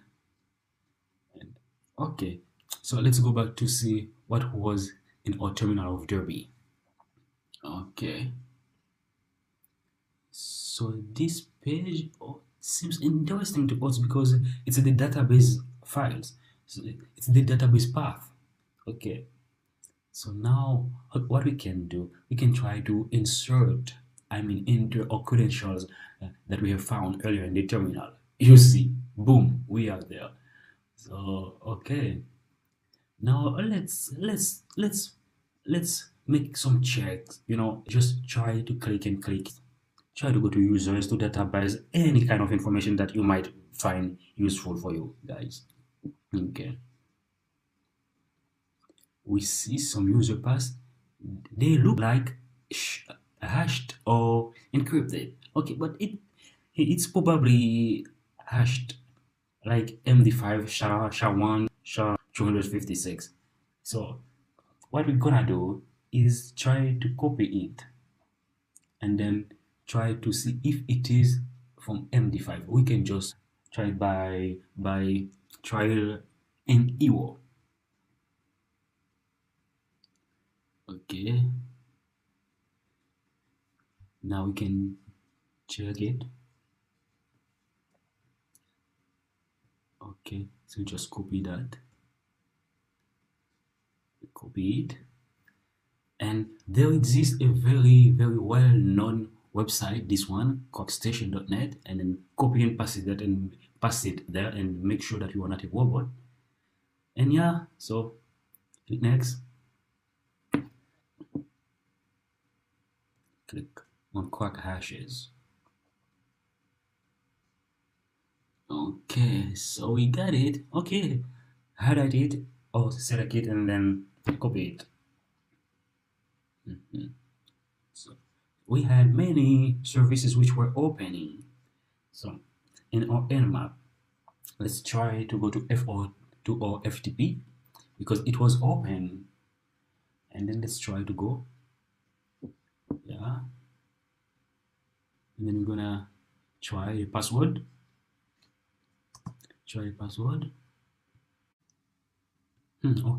Okay, permission denied. Well, so now let's see to find if we can find some username here. Cat it's a password. So gonna show us the content of it. Okay, so let's see. We did the same thing as we did for previous video, guys. So the thing that you find before the .2.x is considered as being a username. And then now we go there and then try it again. Stinking in the password, but we have it already. Oh, boom, now we are.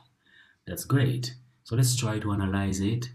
We have so many files, and for not so many, but a few. And then we open it again. Hey, I can't log into WordPress anymore. Can you look into it?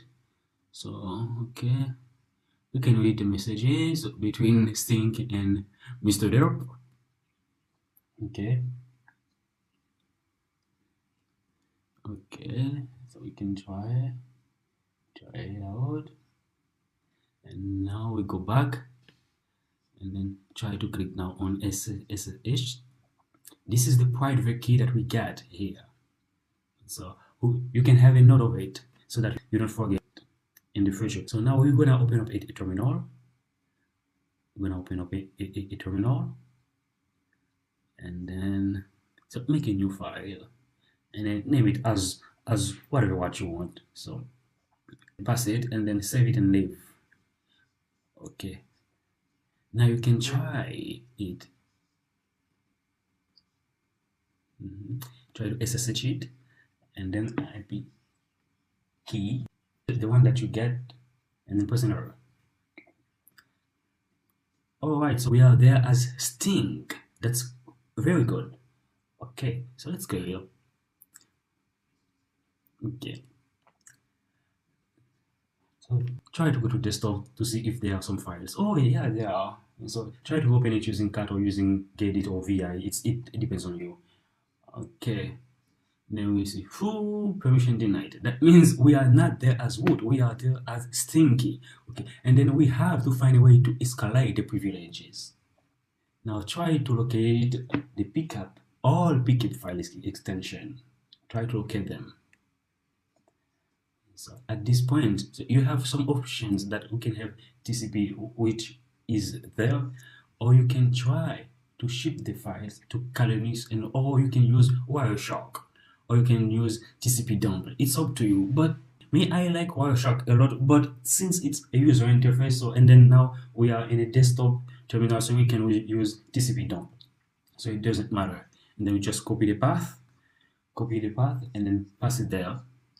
So this command tells the TCP not to translate the command, and then so that we can manage it smoothly.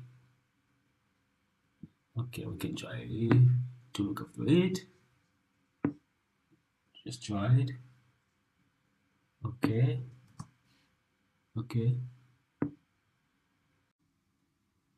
Well, it's not so much information there. So what we're gonna do, we're gonna press R up, and then we will type -SR. So okay, we press it and then -SR, and then to see the result. So what we get, I keep pressing enter to find, and so that we get a look.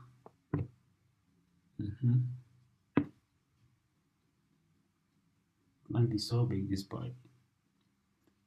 Okay. If you look at it, guys, one by one, it's not gonna be efficient at all.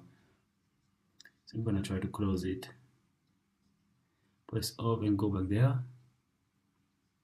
Now we are going to specify on which port it is and type grep.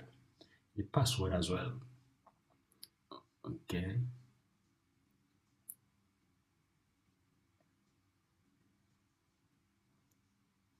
So we can try it. Let's put 20 and then the color so that we can specify exactly, so that we don't get a lot of information that would be so horrible for us. Now it's better, so we color the password, guys. Wherever in this terminal there is a word pass, so we will get it in red. So that's really good tactic to be able to read content in a terminal. Okay, so this password is horrible. Derp. Okay, so okay, you can try to copy it, and then the user the login, Mr. Derp. We will see.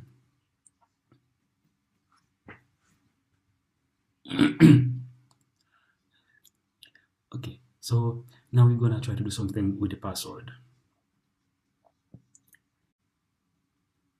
Now, before we continue into our terminal, we can check it. No, yeah, we can check it if it will work. Okay, because we have seen that the password is derp. It was 7 times, and then we can type the username. So we have seen it in the login part there, still in the terminal. Okay, now we're gonna type Mr. Derp, and then we press enter, and derp 1, 2, 3, 4, 5, 6, 7, and then we press enter. Here we go, guys. You see, so we find a way to enter the Ubuntu 14. That's very funny. Okay, so we don't need to upgrade now. It was just for the sake of this video. All right, so now we're gonna log out, and then we will continue with our task. Log out. Okay, so yeah, so let's go back. Now we type so Mr. Derp as a user, and then copy the password earlier, then now pass it here. Authentication failure, so this is a problem. Okay, we will try to find it. Okay, so now it's good. We don't have root privileges, so we have to escalate this privilege now. So okay, so let's try to type sudo -l and then the password. So now we are there as Mr. Derp. Okay, we are not there as Stinky anymore. Okay, so we can read it what it says. Use Mr. Derp on the following comments on DerpnStink. Mr. Derp binaries, derpy all the files with derpy. Okay, with derpy name. Okay, so now let's try to go to the path, to that path above. Okay, so we can try to create it. Okay,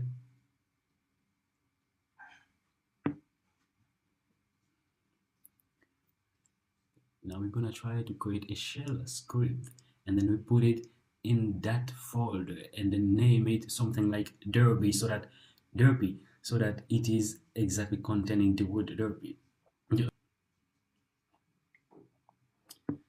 Okay, so now we can go to home, to binaries directory, and then put this inside of it, derpsh, we call it like. Okay, now we have to execute it, the file. I mean, we will make it executable. Yeah. So now type sudo .derpy.sh. Okay, all right, now we are there as root, so that's a good idea. And then now go to root directory to find, if you find some information, some files there, and then try to open it as usual using cat. You will see. All right, guys, so this is it. It's up to you guys. You can try to find it you can try to find all the files which are there by by moving a directory up or something like that, because now we are on the desktop folders, and then there is a file which name flag.txt, and then if you want to go to documents or to downloads folders, probably there are some files there, so you can try it by yourself so that you can perform this task. So that's it, guys. I really hope that you enjoy the video with us. Thank you, and see you in the next video. Bye.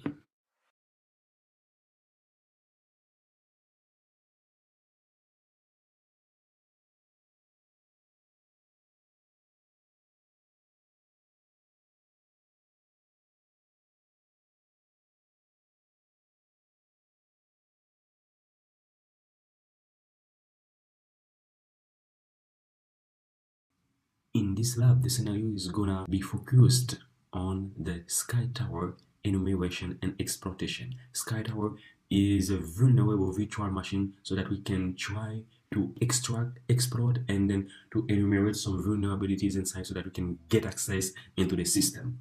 So what you're gonna do, you're gonna first go to the link provided in the resource, and then you click on the, you search for SkyTower, okay, SkyTower, where is it?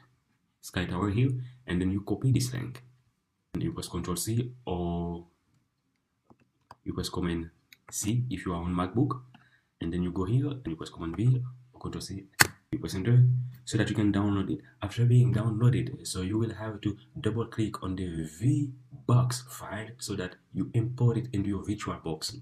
So after that, you will make some few configurations, and then yeah, so you have to double click it and start it. Okay, let's wait a little bit.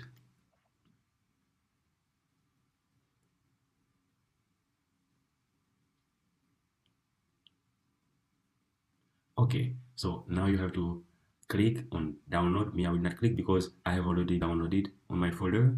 I can look for it, where it is.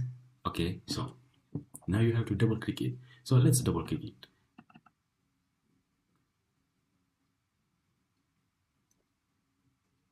Okay, it's there. And so now we're gonna make some few configurations. We go to General, go to Advanced. If you want, you can try to modify these things and to put it on host to guest to host, or any other. So it's not important for this lab. Nothing inside. Okay, display. Everything is alright. Okay, empty. So it doesn't matter to us now to import anything because it's a VBox file. Well, now we're gonna set the network adapter exactly the same way as our Kali Linux machine is setting up. So before clicking on anything, let's press cancel and then go back to our Kali machine so that we can see the configuration, how it is set up. Go to network. Okay, it is enable network adapter on widget adapter on Wi-Fi. Okay, so now go back to our SkyTower, and then we can go straight forward here, and then we're gonna modify it. Which adapter? Wi-Fi port. Okay, now you can start it. By starting it, you will start, and then we can start at the same time our Kali machine. As you can see, the SkyTower is a Linux-based machine. Okay, we're gonna wait. We're gonna wait. Okay, I think the SkyTower is already okay. So we can put it here beside. Let's put it here now, so we can enter our credentials. Okay, but first thing first, I can minimize this. Okay, so it's root, and the password is my password, of course. So we're gonna wait till it loads.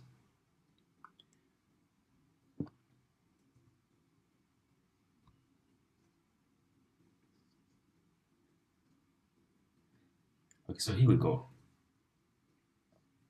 Here we go. But what we have to do, guys, is now we have to go to terminal and then try to find a way to get the IP address of the SkyTower machine. So what we're gonna do, we have to type netdiscover ETH0. It's mine. So it is your, it's mine, how it, okay. Here you type iw-config so that you can know exactly on which wireless extension you are. Okay, me, I'm on 80, so I can change the color, edit, preferences, make it black and white, value, black and white, okay, close. And then now we can type net discover, and then -I, of course, and then you type your interface. Your interface is, my interface is ET0, and then you press enter. So this is how you're gonna make it. Okay, so yeah, we find the IP address, so you have to copy it and then try to scan it. The way you scan it, it's as usual, guys, nmap -A, and then you pass it there. Okay, now what we have to look for is on which server that the vulnerable application is running. So as you see, Apache server is on port 80. That's interesting. And the SSH is on 22. So the proxy squared is on 3128. So you can go now to Firefox or Google Chrome. It depends on what browser is that you have. And then you pass it there along with the port. So as 80 is as default, so we can just press enter. Okay, voila. So now we get the, so we can try to put anything like test or like admin just to test it to see if it is injectable. All right, so we have a new pop-up. That means it is vulnerable to SQL injection. So we can go back again.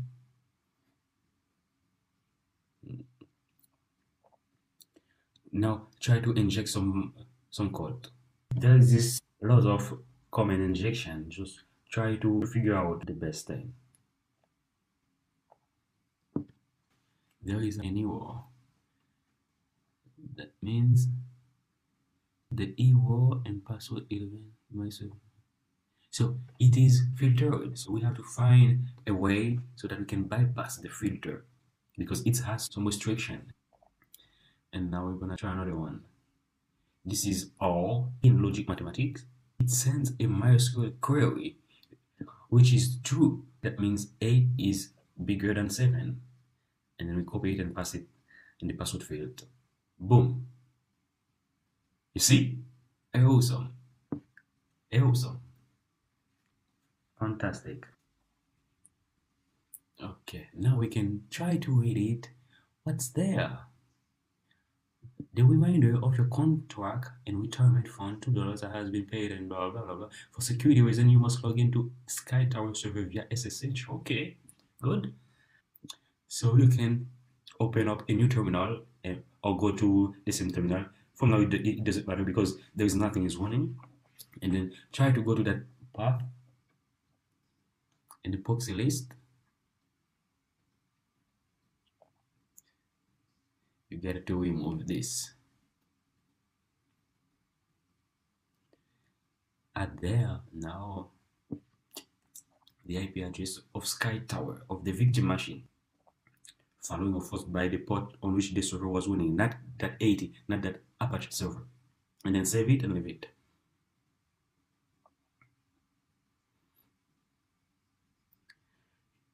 Now you can try to proxy chains SSH John that we have had, add, and then the IP address of your target machine, I mean the SkyTower vulnerable lab, and then yes, so that you can get into this, and then copy that password finding there, and then pass it here.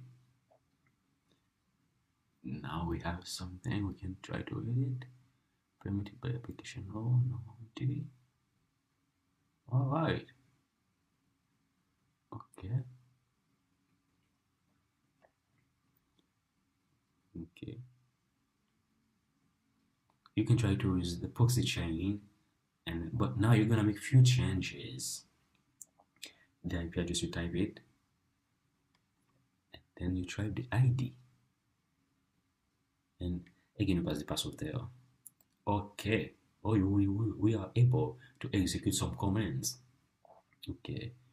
So press Ctrl-A, and then instead of ID, so we're gonna try so that we can get the shell. Let's see. Now we can try to type bin sh.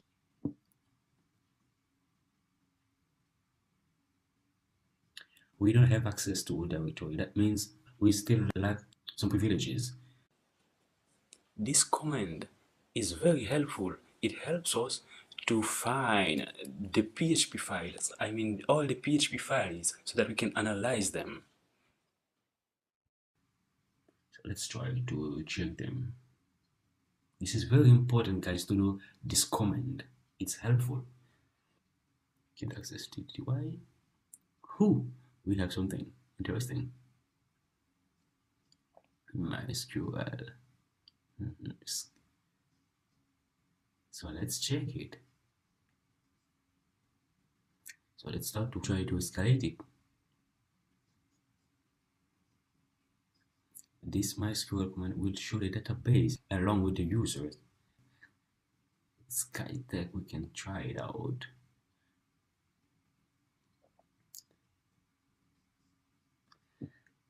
SkyTech is the database that we choose, that we pick from them. It has a table which name is login. Okay, now we can try type the same thing while selecting everything from the login table and pressing enter. Oh, look, the password, they are not even encrypted or hashed there. You know, everything is there as plain text.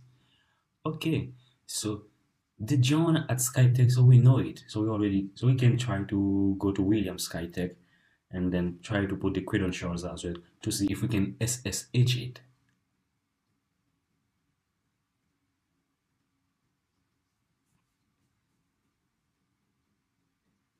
Okay, and now you can type the credentials according to the user that you have picked. Awesome. Great.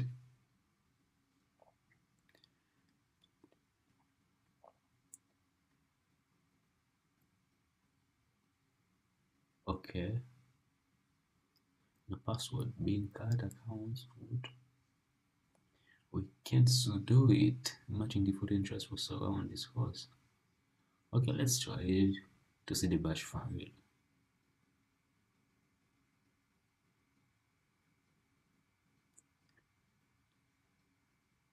Let's try to view this file using cat command in the terminal. Okay.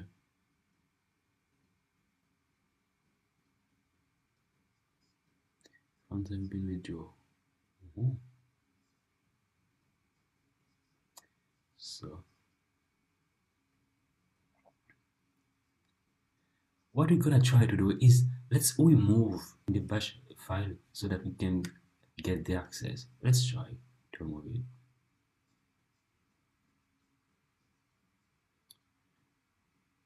Now we can press our up and then put a password. So we get there. Okay. Okay, but we are there as sour, so we have to keep this in mind. So let's try to sudo it. So we are able to do it.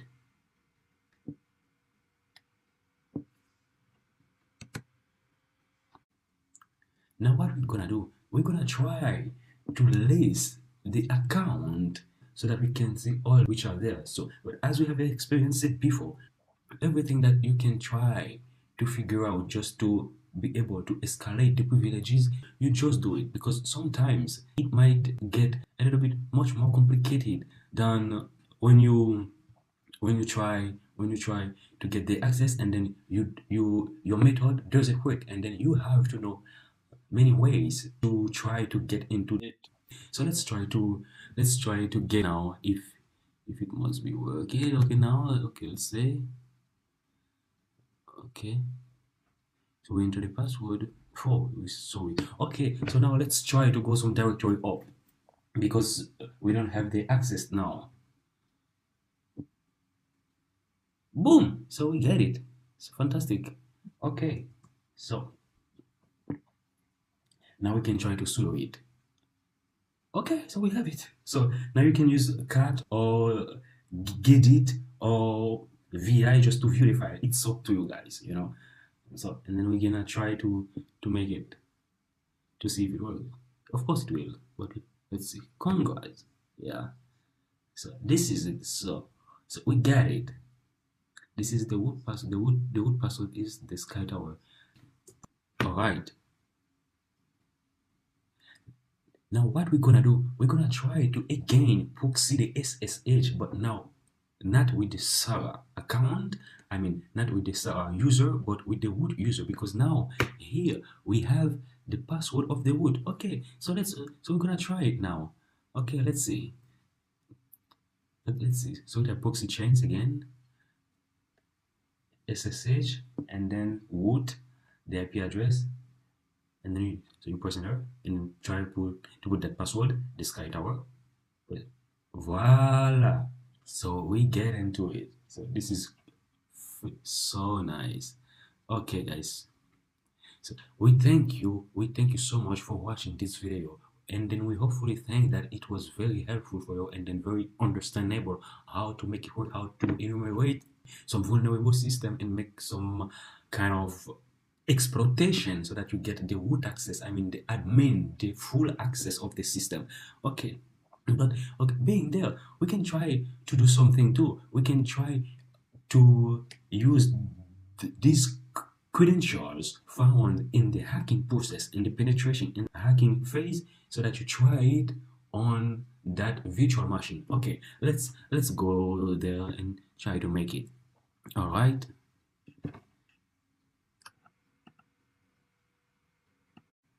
All right. So now we assume that you remember the password found. If not, you can just go up to your terminal and then try to get the password. The password was the SkyTower, all small letters. Okay, so yeah, okay, let's go back to our SkyTower machine. So let's bring it here. Okay, so the login for SkyTower was what, right? And then we press enter, and then the password was the SkyTower, all small letters, the SkyTower, and then we press enter. Here we are, guys. You see, fantastic. Okay, so we hopefully think that you really enjoy watching this video with us, and then that's it. Just keep trying, keep trying. So every lab might not be the same way to get access to, but it's just keep trying, and then so that you get your goal. Okay, thank you. So see you in the next video. Bye. Again, cancel it. Don't save. Okay. System.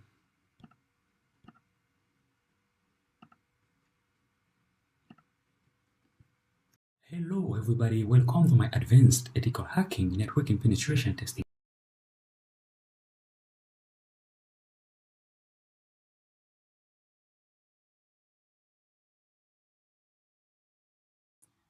Okay, this lab will be consisted of the enumeration and exploitation of the PwnLab. So if you don't have it yet downloaded, so you can follow our link as we gave earlier, and then you download it. So again, for the sake of this video, so we're gonna try to find it for you, and then we will find it in the Google links. Okay, here we're gonna look for it, PwnLab, and okay, this one. Then you copy this link, Ctrl C or Command C in Mac. Then you go to here, and then you press enter. Okay. Wait till it loads. Till it loads. Okay, and then here, so you click to download it. Alright, so now what you have to do, you have to import it or install it into your Virtualbox machine. Okay, so we're gonna go there. Okay, so as we have it already downloaded on our computer, so we're gonna go to this, and then we check it, we double click it. All right, so after that, what we're gonna do, we are going to import it and to make some few changes into a VirtualBox machine. So you can call it the way you want. You can click details and then here general, and then you can type it. And then if you want, you can make it by George, it's not a problem. Host to guest and guest to host, it depends on you. And then the most important thing is that you have to go to your network and then you set it exactly as your Kali Linux machine is set it up. So when you set it like that, and then you can click on OK, and then you can log to your Kali Linux machine. So now let's start our Kali Linux machine, and then let's start it too. Okay, we can start it here, and then let's start it here, and then let's go to Okali, and then we start Okali as well. We will start Okali machine. Start. So we start both of them now. So it's already running. So we can put it here back. So before that, we're going to do this one. Okay, it's already giving us the security tab. Okay. Okay, so we can put it beside, and then now let's be on Kali Linux machine. So yeah, all right. Okay, so as usual, what we have to do is to try to detect on which IP address the vulnerable machine is running. So now we open the terminal, and then we type discover minus interface is O2, and then you press enter. Mine is here, guys. So before showing you this, I can show you how I get mine like that. Ipconfig and voila. So it is Ito. So okay, that's great. Okay, now we're gonna type again the discover, and then minus I, and then Ito, and then we press enter so that we get which IP address. Let's wait a little bit. These are all the computers around me on my network. So where it is. Okay, this one, it is on IP. So okay, but guys, it depends. So now we are on Wi-Fi, as you might see. So my Wi-Fi here is open. So automatically, when I move with my computer, for example, to the school or to my academy or wherever, and then I get connected to Ethernet, so by cable, automatically, if I don't save it, for example, when I click here, save the state machine, automatically my IP address will be changed. So guys, you have to be aware of this. If you start your lab, always save it if you don't want to make some few changes. But if you remember, it's not a problem. So your IP address can be changed. But as always, when you go to a web browser and type that local IP, for example, this one and this.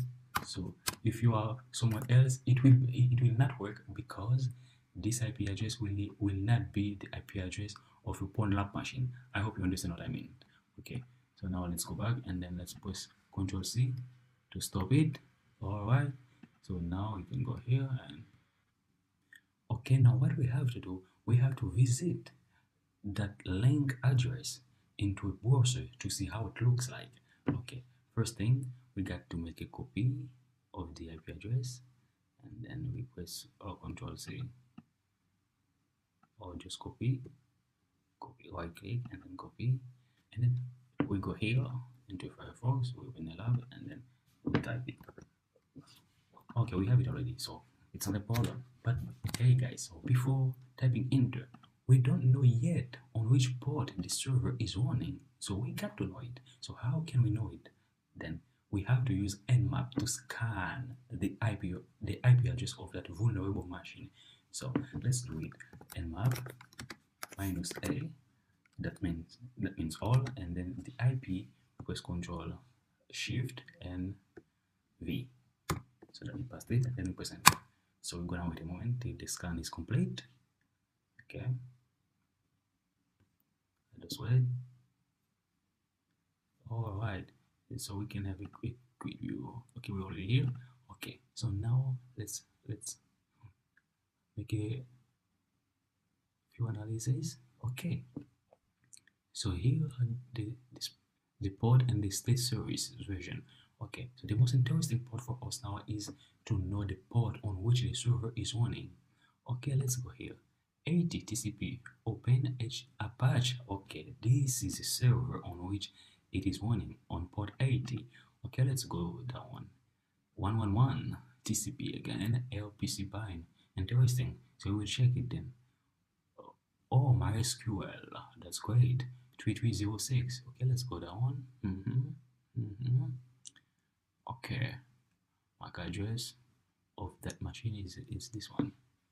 Okay, so now we can go to Firefox. Okay,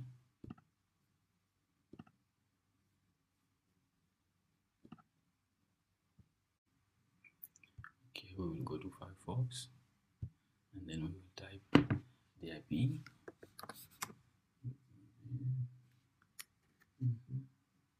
Which one was it? I forget.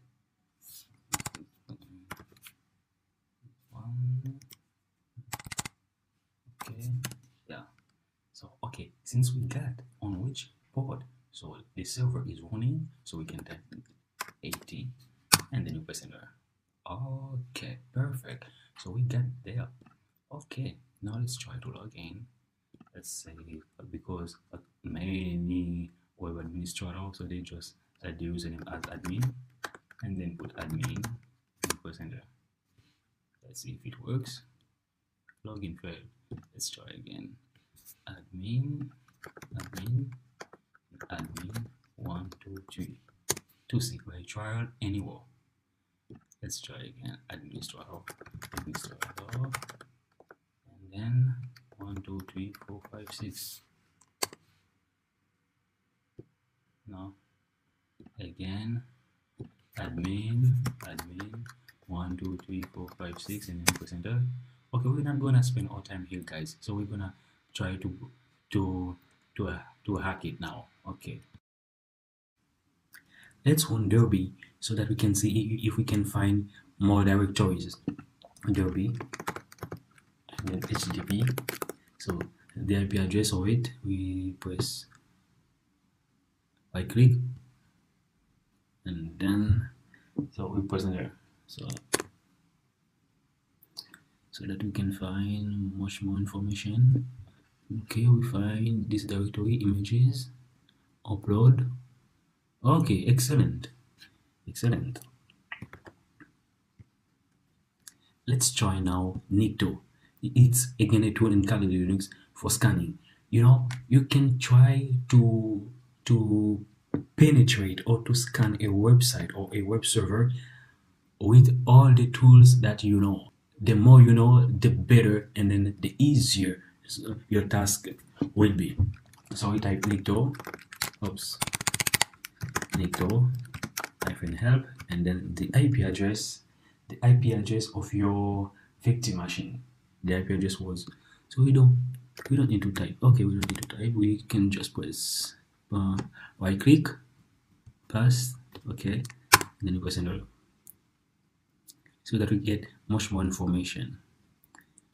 Oh, we already see something here. Wow, on config.php. This is very interesting for us, guys. So we're gonna work with this task. We're gonna work with it. Where is it? Config.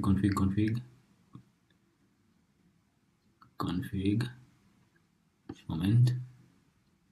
Okay, here it is. Yeah. Okay, good.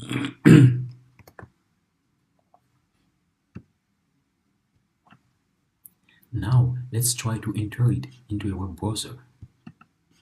We can go here. Mouse, where are you? Okay. Config.php. Enter. Okay, it's a blank page. It's a blank page. View page source. Again, blank page. You know, okay, PHP file sometimes it's like that. But as an attacker, you have to know many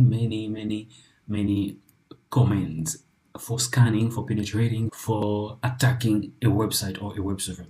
It doesn't matter, as I said. Now we're gonna use a command tool in Kali Linux machine, which is allow us to traverse some directories. It is okay. We can go back to our terminal, and then we type ..pound pound -m and then http, of course, and -h. Then we copy and paste again IP address, and then -f for it for traversal PHP, and now we press enter.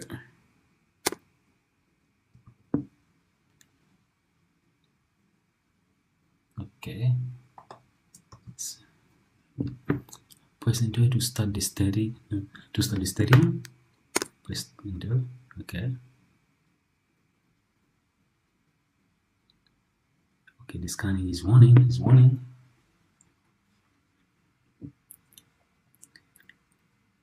It is running. Okay.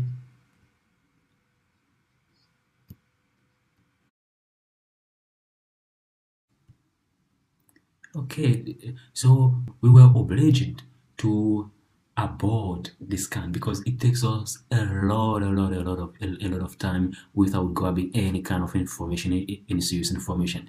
So okay, now we can try to use Burp Suite to intercept the connection between the IP address of our victim /config.php and then with our Burp Suite. So let's go to open another terminal so that we open our Burp Suite. So okay, here guys, this is my Burp Suite Professional.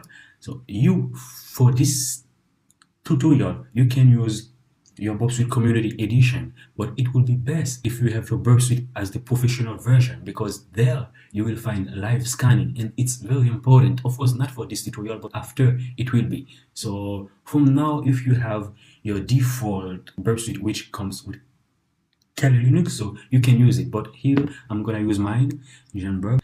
I recommend you to buy it or to find a way to have it. So if you want to have it, you can just contact me. I can help you find it. But for the sake of this video, we are not going to show you how to hack Burp Suite because it's not legal. But if you want to buy it, it will be the best option. So, or if you want, you can contact us for further information how you can get it or something, or with low price, something of this sort. And then we press enter.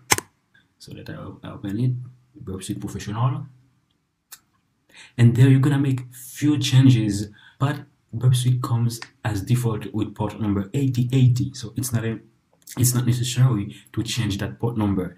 Yeah, and okay, next, start.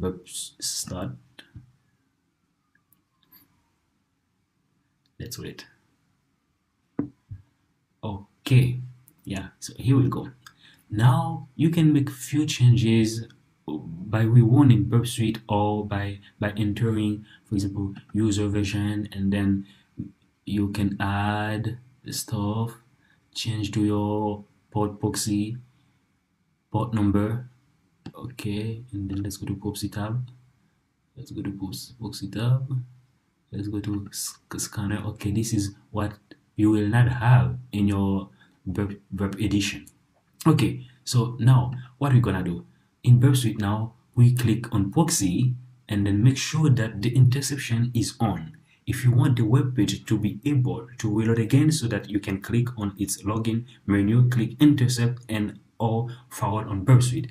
Okay, so let's go back a little bit to Firefox. So I have been here, and then you can type it here, okay, like that before, and go to that login page here. Okay, yeah, now let's go back to Burp Suite.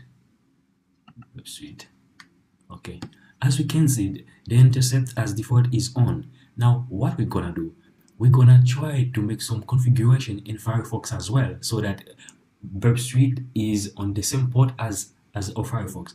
Let's go back to our Firefox, or let's, so that we don't waste our time. Yeah, okay, put it here. Yeah, we go to preferences. We go to preferences and then settings, and then we click on manual configuration, manual proxy configuration, and it's already set up like that. And then 8080, because that's the default port number on Burp Suite. And now we click on OK. So after clicking on OK, now we are ready. So you can try to go to this page, and then let's try to put anything, admin blah blah blah, and then we press enter. Here we go. Okay, we got the information in Burp Suite, so that's fantastic. Now we can minimize Firefox so that we analyze it. Okay, now go back to your Firefox, and okay, you can try to reload the page. Alright, try to reload this. Very good. Okay, now we can minimize Firefox. Okay, so here we get the session ID.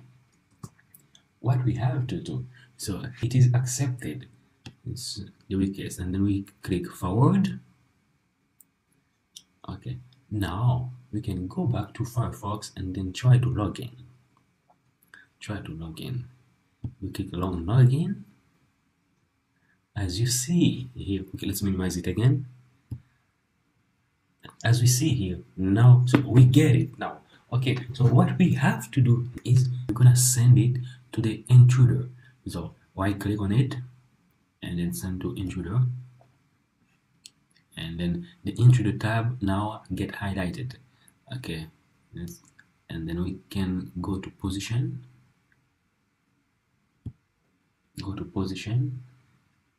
Okay, so while being here in the position, we can see that the login is now in the page equal login is now in green. So what does that mean? It's there that we're gonna try to force the attack, the payload.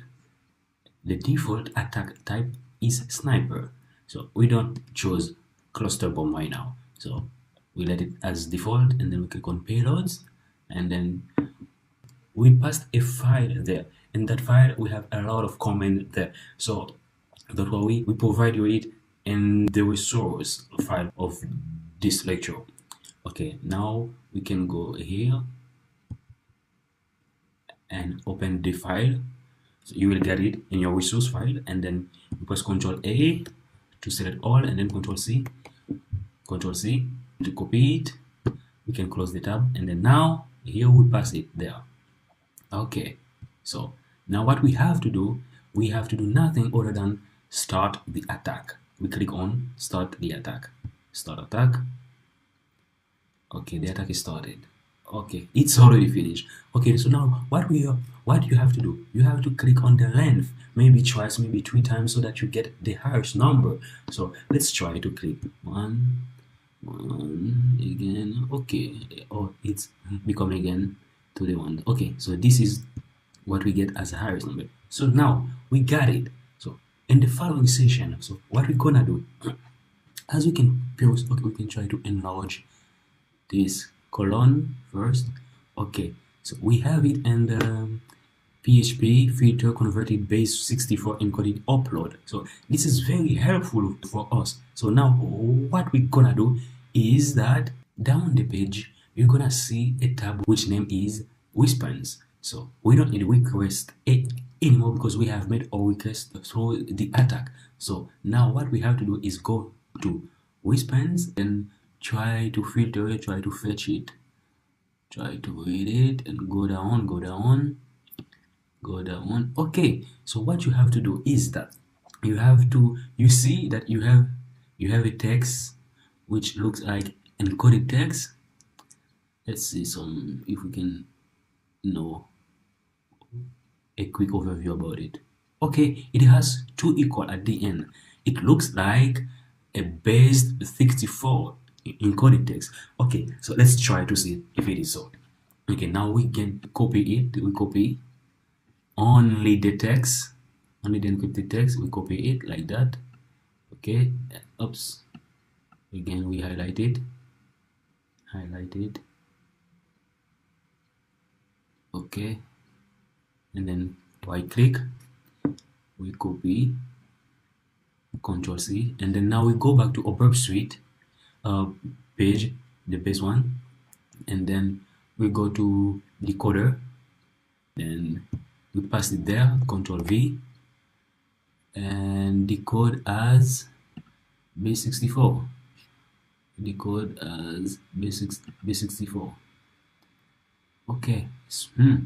Now it gives us a PHP code along with some HTML. So let's press Control A, and then Control C, so we can put it and save it into a file. And put it into a file. We can try to open this pad, make it a little bit larger. Okay, and then we paste it there, Control C. Okay, so we were where have we been? Wait a moment, where have we been? Okay, it was for this page, upload page. Okay, it was for upload, for let's say for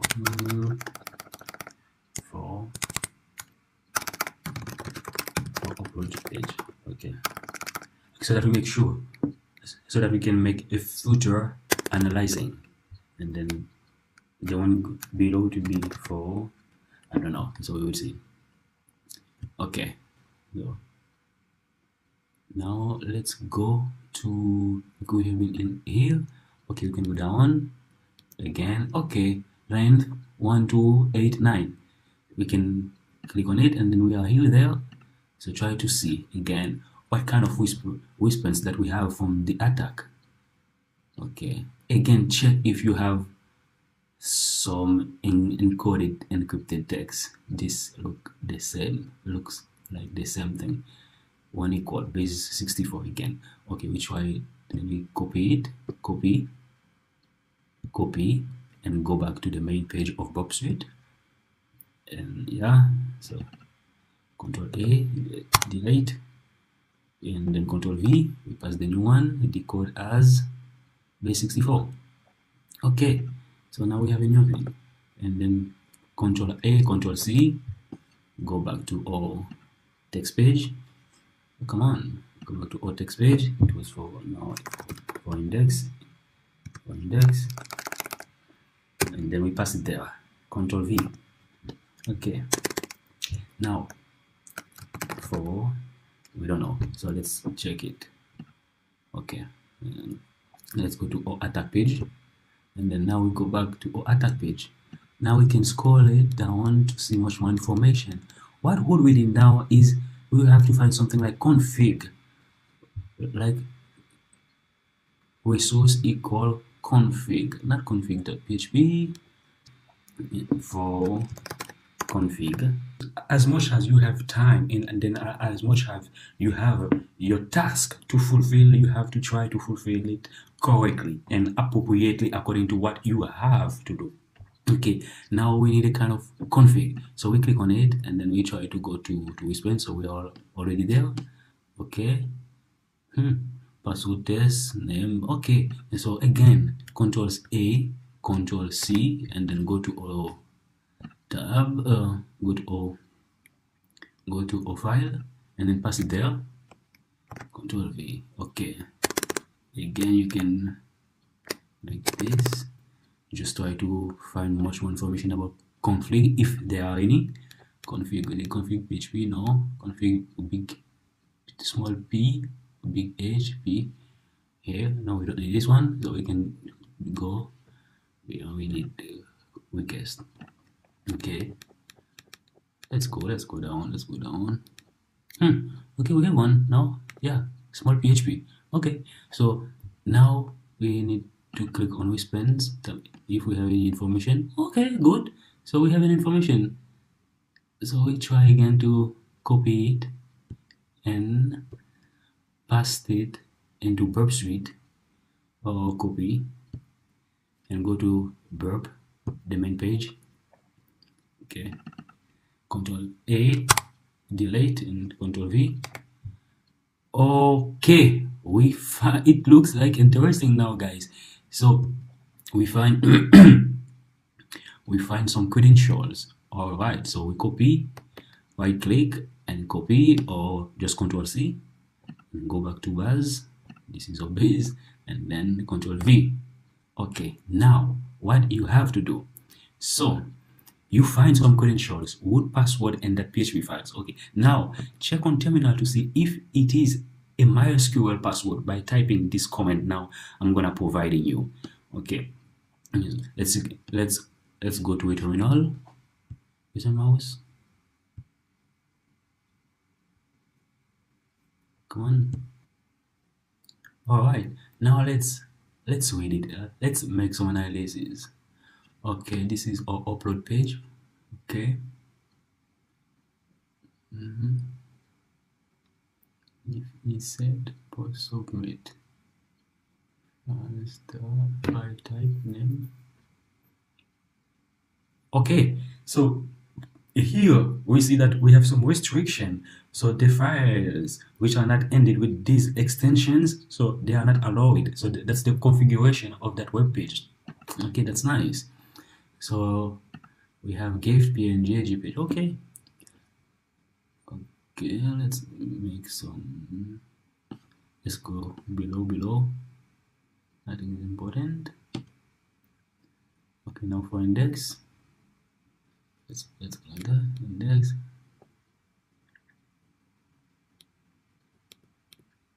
Internet, post name, username. Okay, password. Okay, now the password is, the server is localhost, username is root, password is this one, and database is users.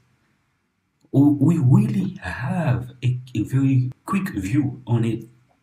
That password is highly a MySQL password, because we have a database, we have a username, we have password, and we have a server. So we can try to test if it is a MySQL database, a MySQL password. So we're gonna open a terminal. Let's open a new terminal again. Right click and then new terminal. Bring it here. Come on, here. Okay, so now we're gonna type this command. Everything is listed, guys, in the file, so don't worry. Okay, so we type MySQL -h, and then the IP of the target machine. It was this one, 168.1.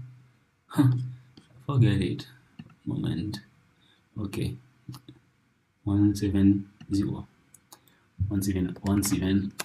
Okay, and then minus u, that the u means user, and we type root, minus p is the password, and then we press enter. Now we have to enter the password. So the password was, wait a moment, this one.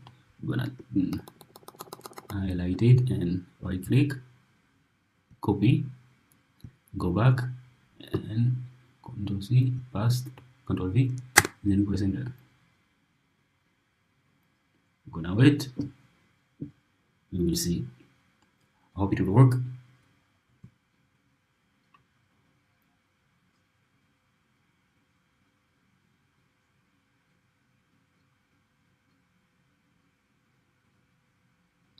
Hope it will work. Yes, we had a mistake. So we didn't put the seed. Okay, the seed is 1. Okay, we press Control C, and then we press arrow up.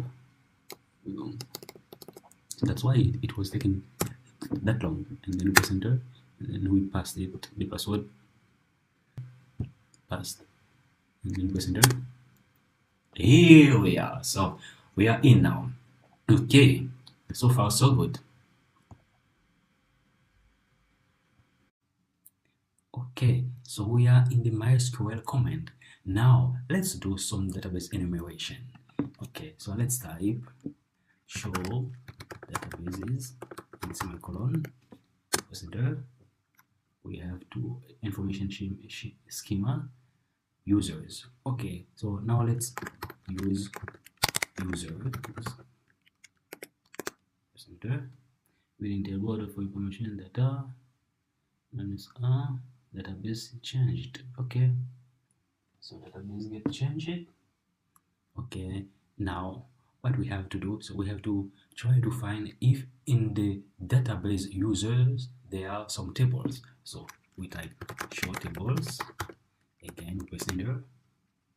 Okay, the tables there is like users. All right, so now we can try to find what is inside the table, because inside the table, of course, there are some columns and some lines, and then we have to find the content of it. So now we type select all star means all from users, the table, small users, the tables, and then we press enter. Semicolon. Okay, we find some credential, but it looks like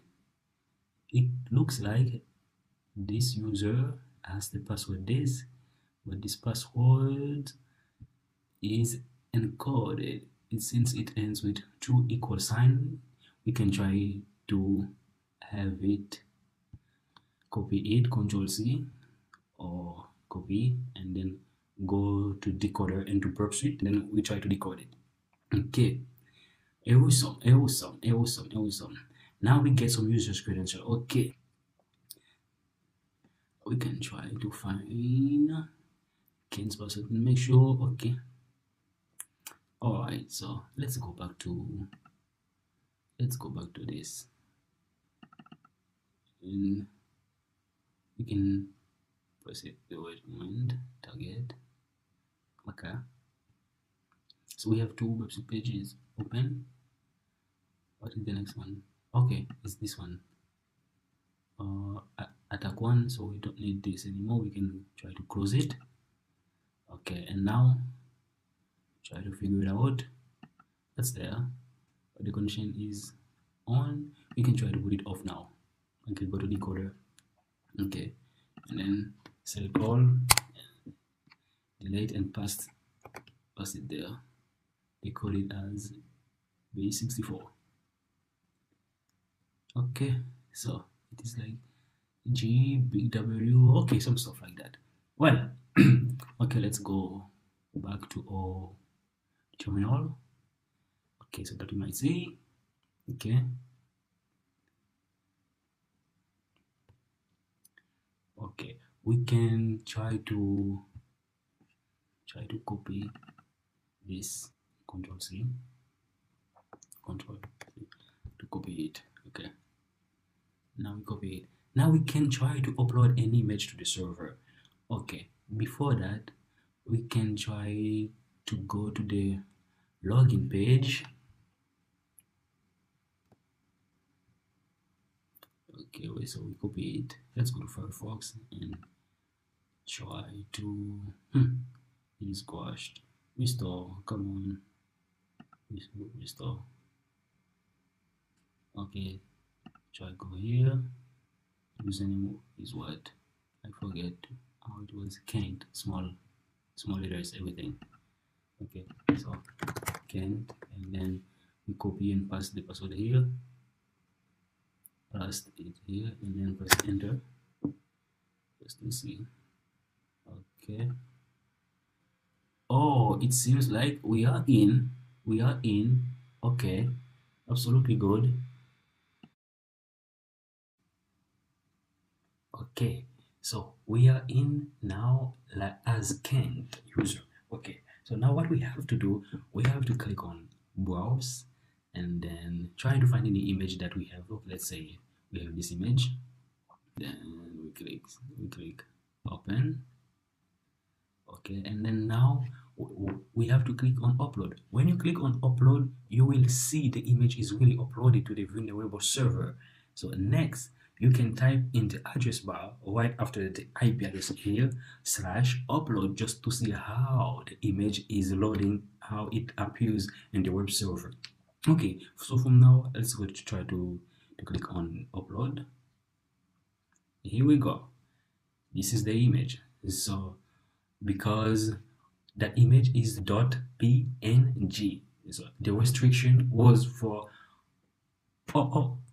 was for other files, not for this kind of image, either PNG or GIF and so on.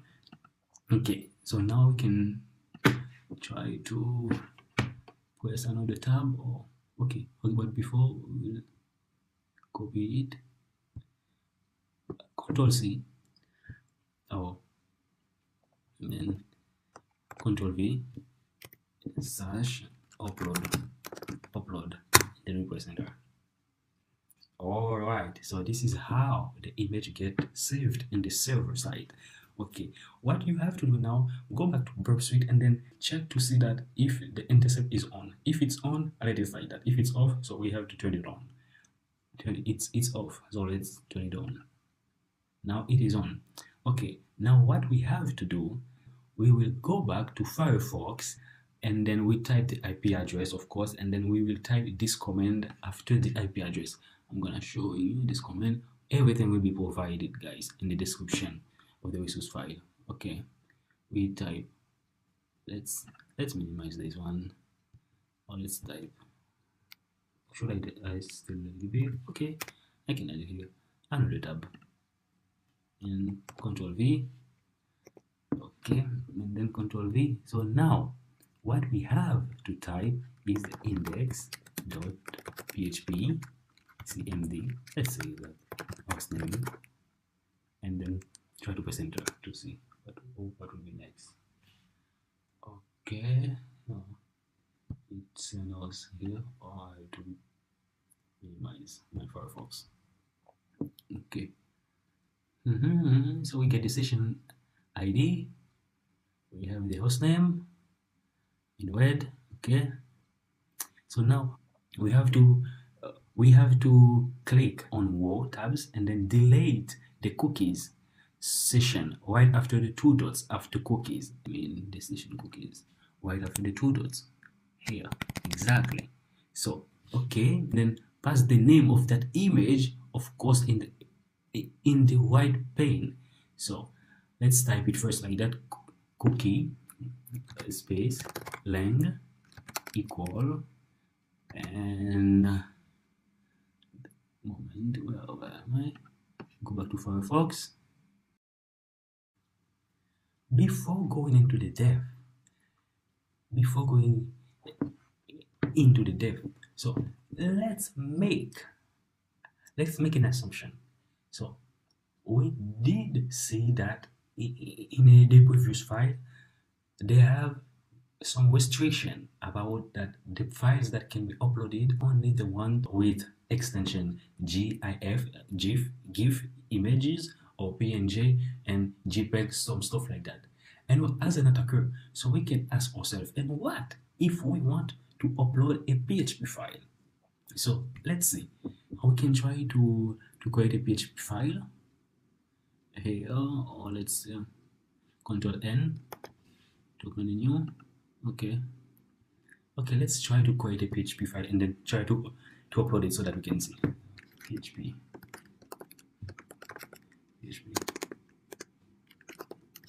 Okay, now let's put HTML code, HTML,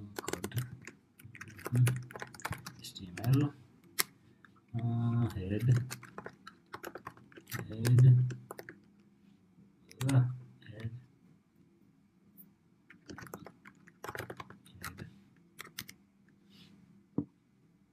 okay, head can be here, and we can put body,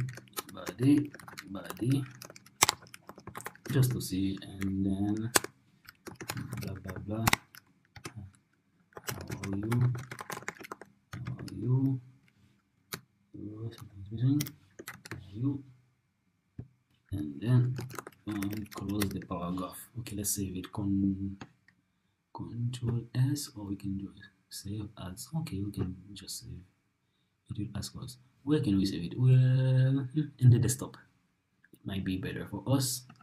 We try to put it like try PHP. Save. Okay, now we close it here, and then we try. Now we are trying. Okay, we have to turn off our website. Okay, it is off. Now we can try to upload it. Log in. We have to log in. Okay, it's can't. And then the password was what? The password was we didn't write it down. Okay, the password of Kent. We'll forget it. Let's go back to Burp Suite to see if it was there. Full decoder. Okay, fortunately it's there. And Control C, and just to copy it, Control C, and go back to Firefox. Go back to Firefox and pass it there. Control V, and then press enter. Good. Now we can try to upload a PHP file. We are going to desktop, try, and then open, upload. Not allowed extension. Please upload images only. You see, so that means this website has some kind of filters, so it prevents some files from uploading to the server. Only the files that are allowed, as it says that only images files only. And now, as an attacker, how can we bypass that? Okay, so let's go and delete that file, or we can modify it. Okay, let's just delete it and move to trash. Okay, now I'm gonna open a new Control N to open a new. Now we're gonna use a command, and then a PHP comment, so that we store inside of the file a PHP code which is going to hack the server in background, but we will save it as an image file. But even if we do that, the server system might have some kind of robotic system that detects if it's only a PHP file, if it's only an image file, and then by the sound of it, it's not enough to just save it in image while inside the file the content is PHP or HTML or something like that. It's not enough. But we have some trick. We have to type, for example, GIF89, so that we put it as the header, and then when the filters comes to that file, so that it can detect if it's a PHP file. Okay, so let's go to it directly. So we type a command. Let's say enter PHP, and then we close it, and then now we can type our stuff. Echo shell execute $sign get and you like that, you pan it, and then we type a CMD, let's say. So therefore we're gonna save it as CMD, and then we close the parentheses. Okay, so we can make it just an online. No, why not? Yeah, okay, just an online equal just an online. All right, so here we go. Okay, now this will be not enough, so that we save it as an image. Here we type this GIF image, and then 98. All right, so now when we upload it to the server filters will not know if it's not an image file. Okay, now let's go to file, save. We can save as, it's not important. Let's say cmd.png. Well, we can save it again. Okay, we will save it in my document. Okay, so now we can close it. It is there as cmd.png. Now go back to browse. Okay, we have to try again. Browse and find it. Where it is cmd document, open and upload. Yeah, so the file is there. guys. So now what you can do is the same process. You just go there, or you open another tab, and then you just reload it just to see our image. Okay, this is our images at this time. Okay, good. We can try to see if we can type some command here, the path of link cmd hostname,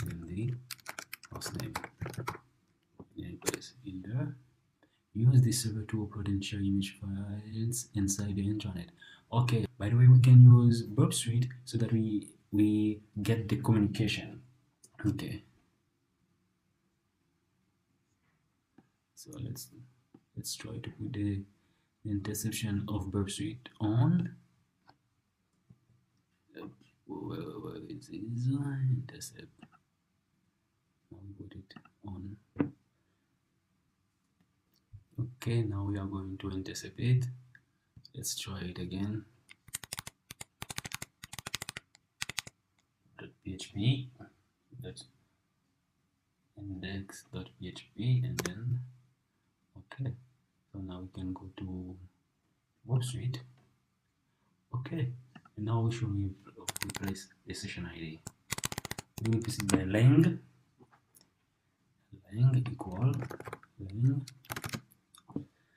equal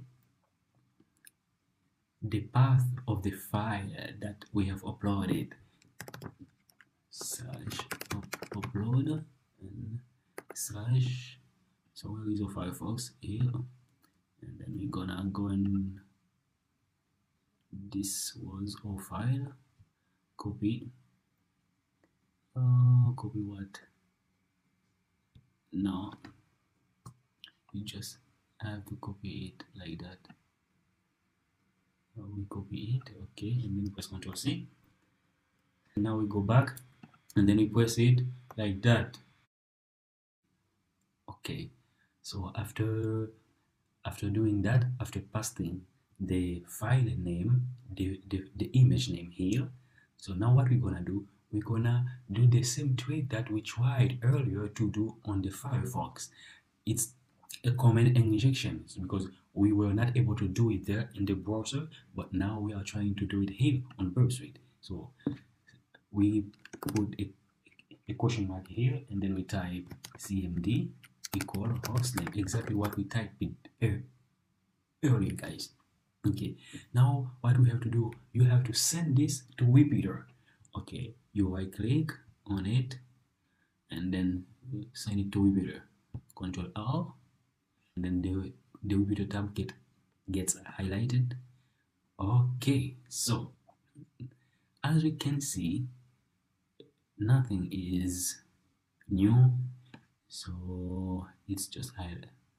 Put it in a red. Now we're gonna click on go. Click on go. Great. Okay, now you can scroll down your mouse in the white pane to see the HTML code.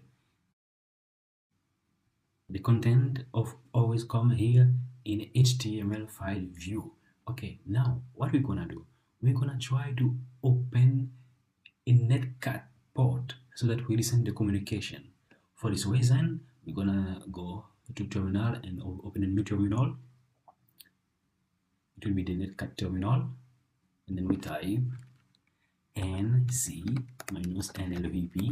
and then any port number of your choice. So I can put mine 7878 like that, and then what you're gonna do is just press enter. Now our netcat is listening. So the next step is we're gonna try to inject a Python code into the repeater page. This is our repeater. Okay, now we're gonna try to inject that Python code. So here is the place that we were trying to put the comment code. Okay, now we're gonna try to delete this, and then here we will try to put the Python code inside. So it will look like that. Okay, now we copy and paste the Python code here, but before we have to make a few changes. We have to modify it according to our Kali IP machine, which is 4.5. Wait a moment, I'm going to check it out. Okay, yes, it is it. Okay, and then so we let the port 4444, but you can type anything what you want.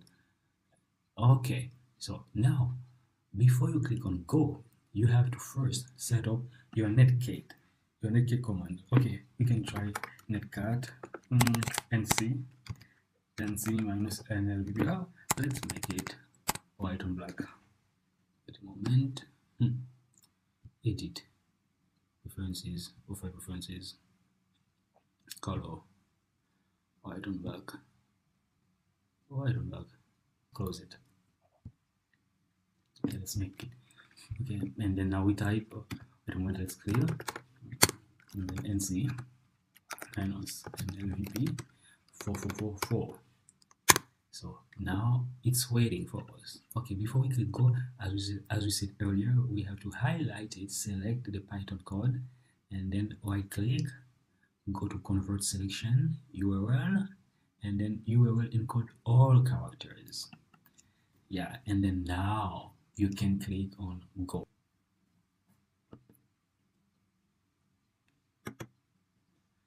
Okay, as you see, so we get a reverse shell now. So now, as we used already the command in the previous video, so we can try to type in Python import -c and then import pty semicolon and then this spawn bin, like that. Try to see if it can be one like a sudo first thing, and then you just try the cans, and then you put the password for can. It was something like big G. So you remember it was in web suite, exactly. So we copy and paste it here. So let's see if it has some kind of sudo privileges. If not, so we get to escalate it. Doesn't have it.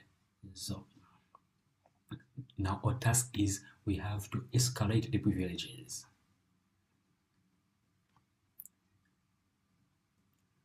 Okay, your name, Linux, PwnLab.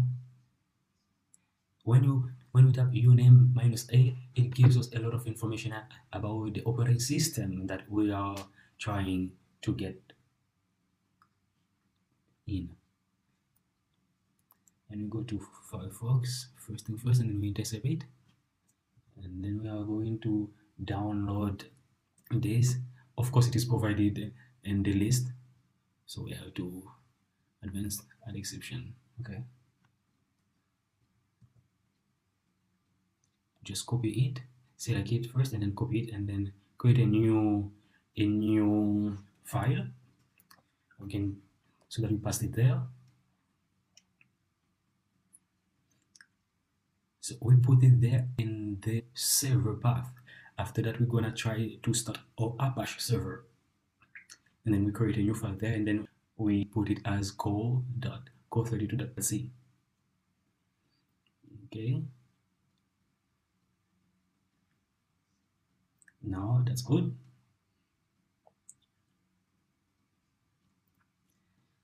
Now it's time to start the Apache servers.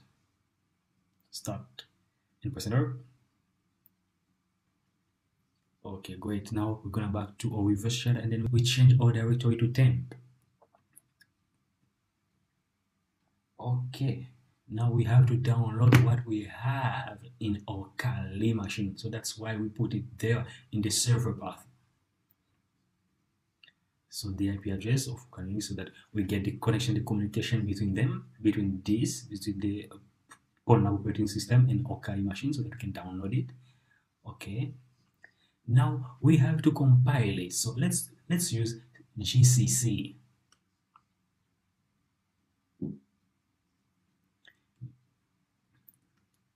-o, and we're gonna type in any name, and then pt12, and then press enter. Okay, so now let's try to run it, the executable file. Let's put it up. Great, we got it. So exactly. Now we can try to find some files if there are some, and then if they are, so we know how to try to open them using cat command so that we read the files. Okay. Try cd wood ls flag. Oh, we can see the flag or the message, whatever. Excellent.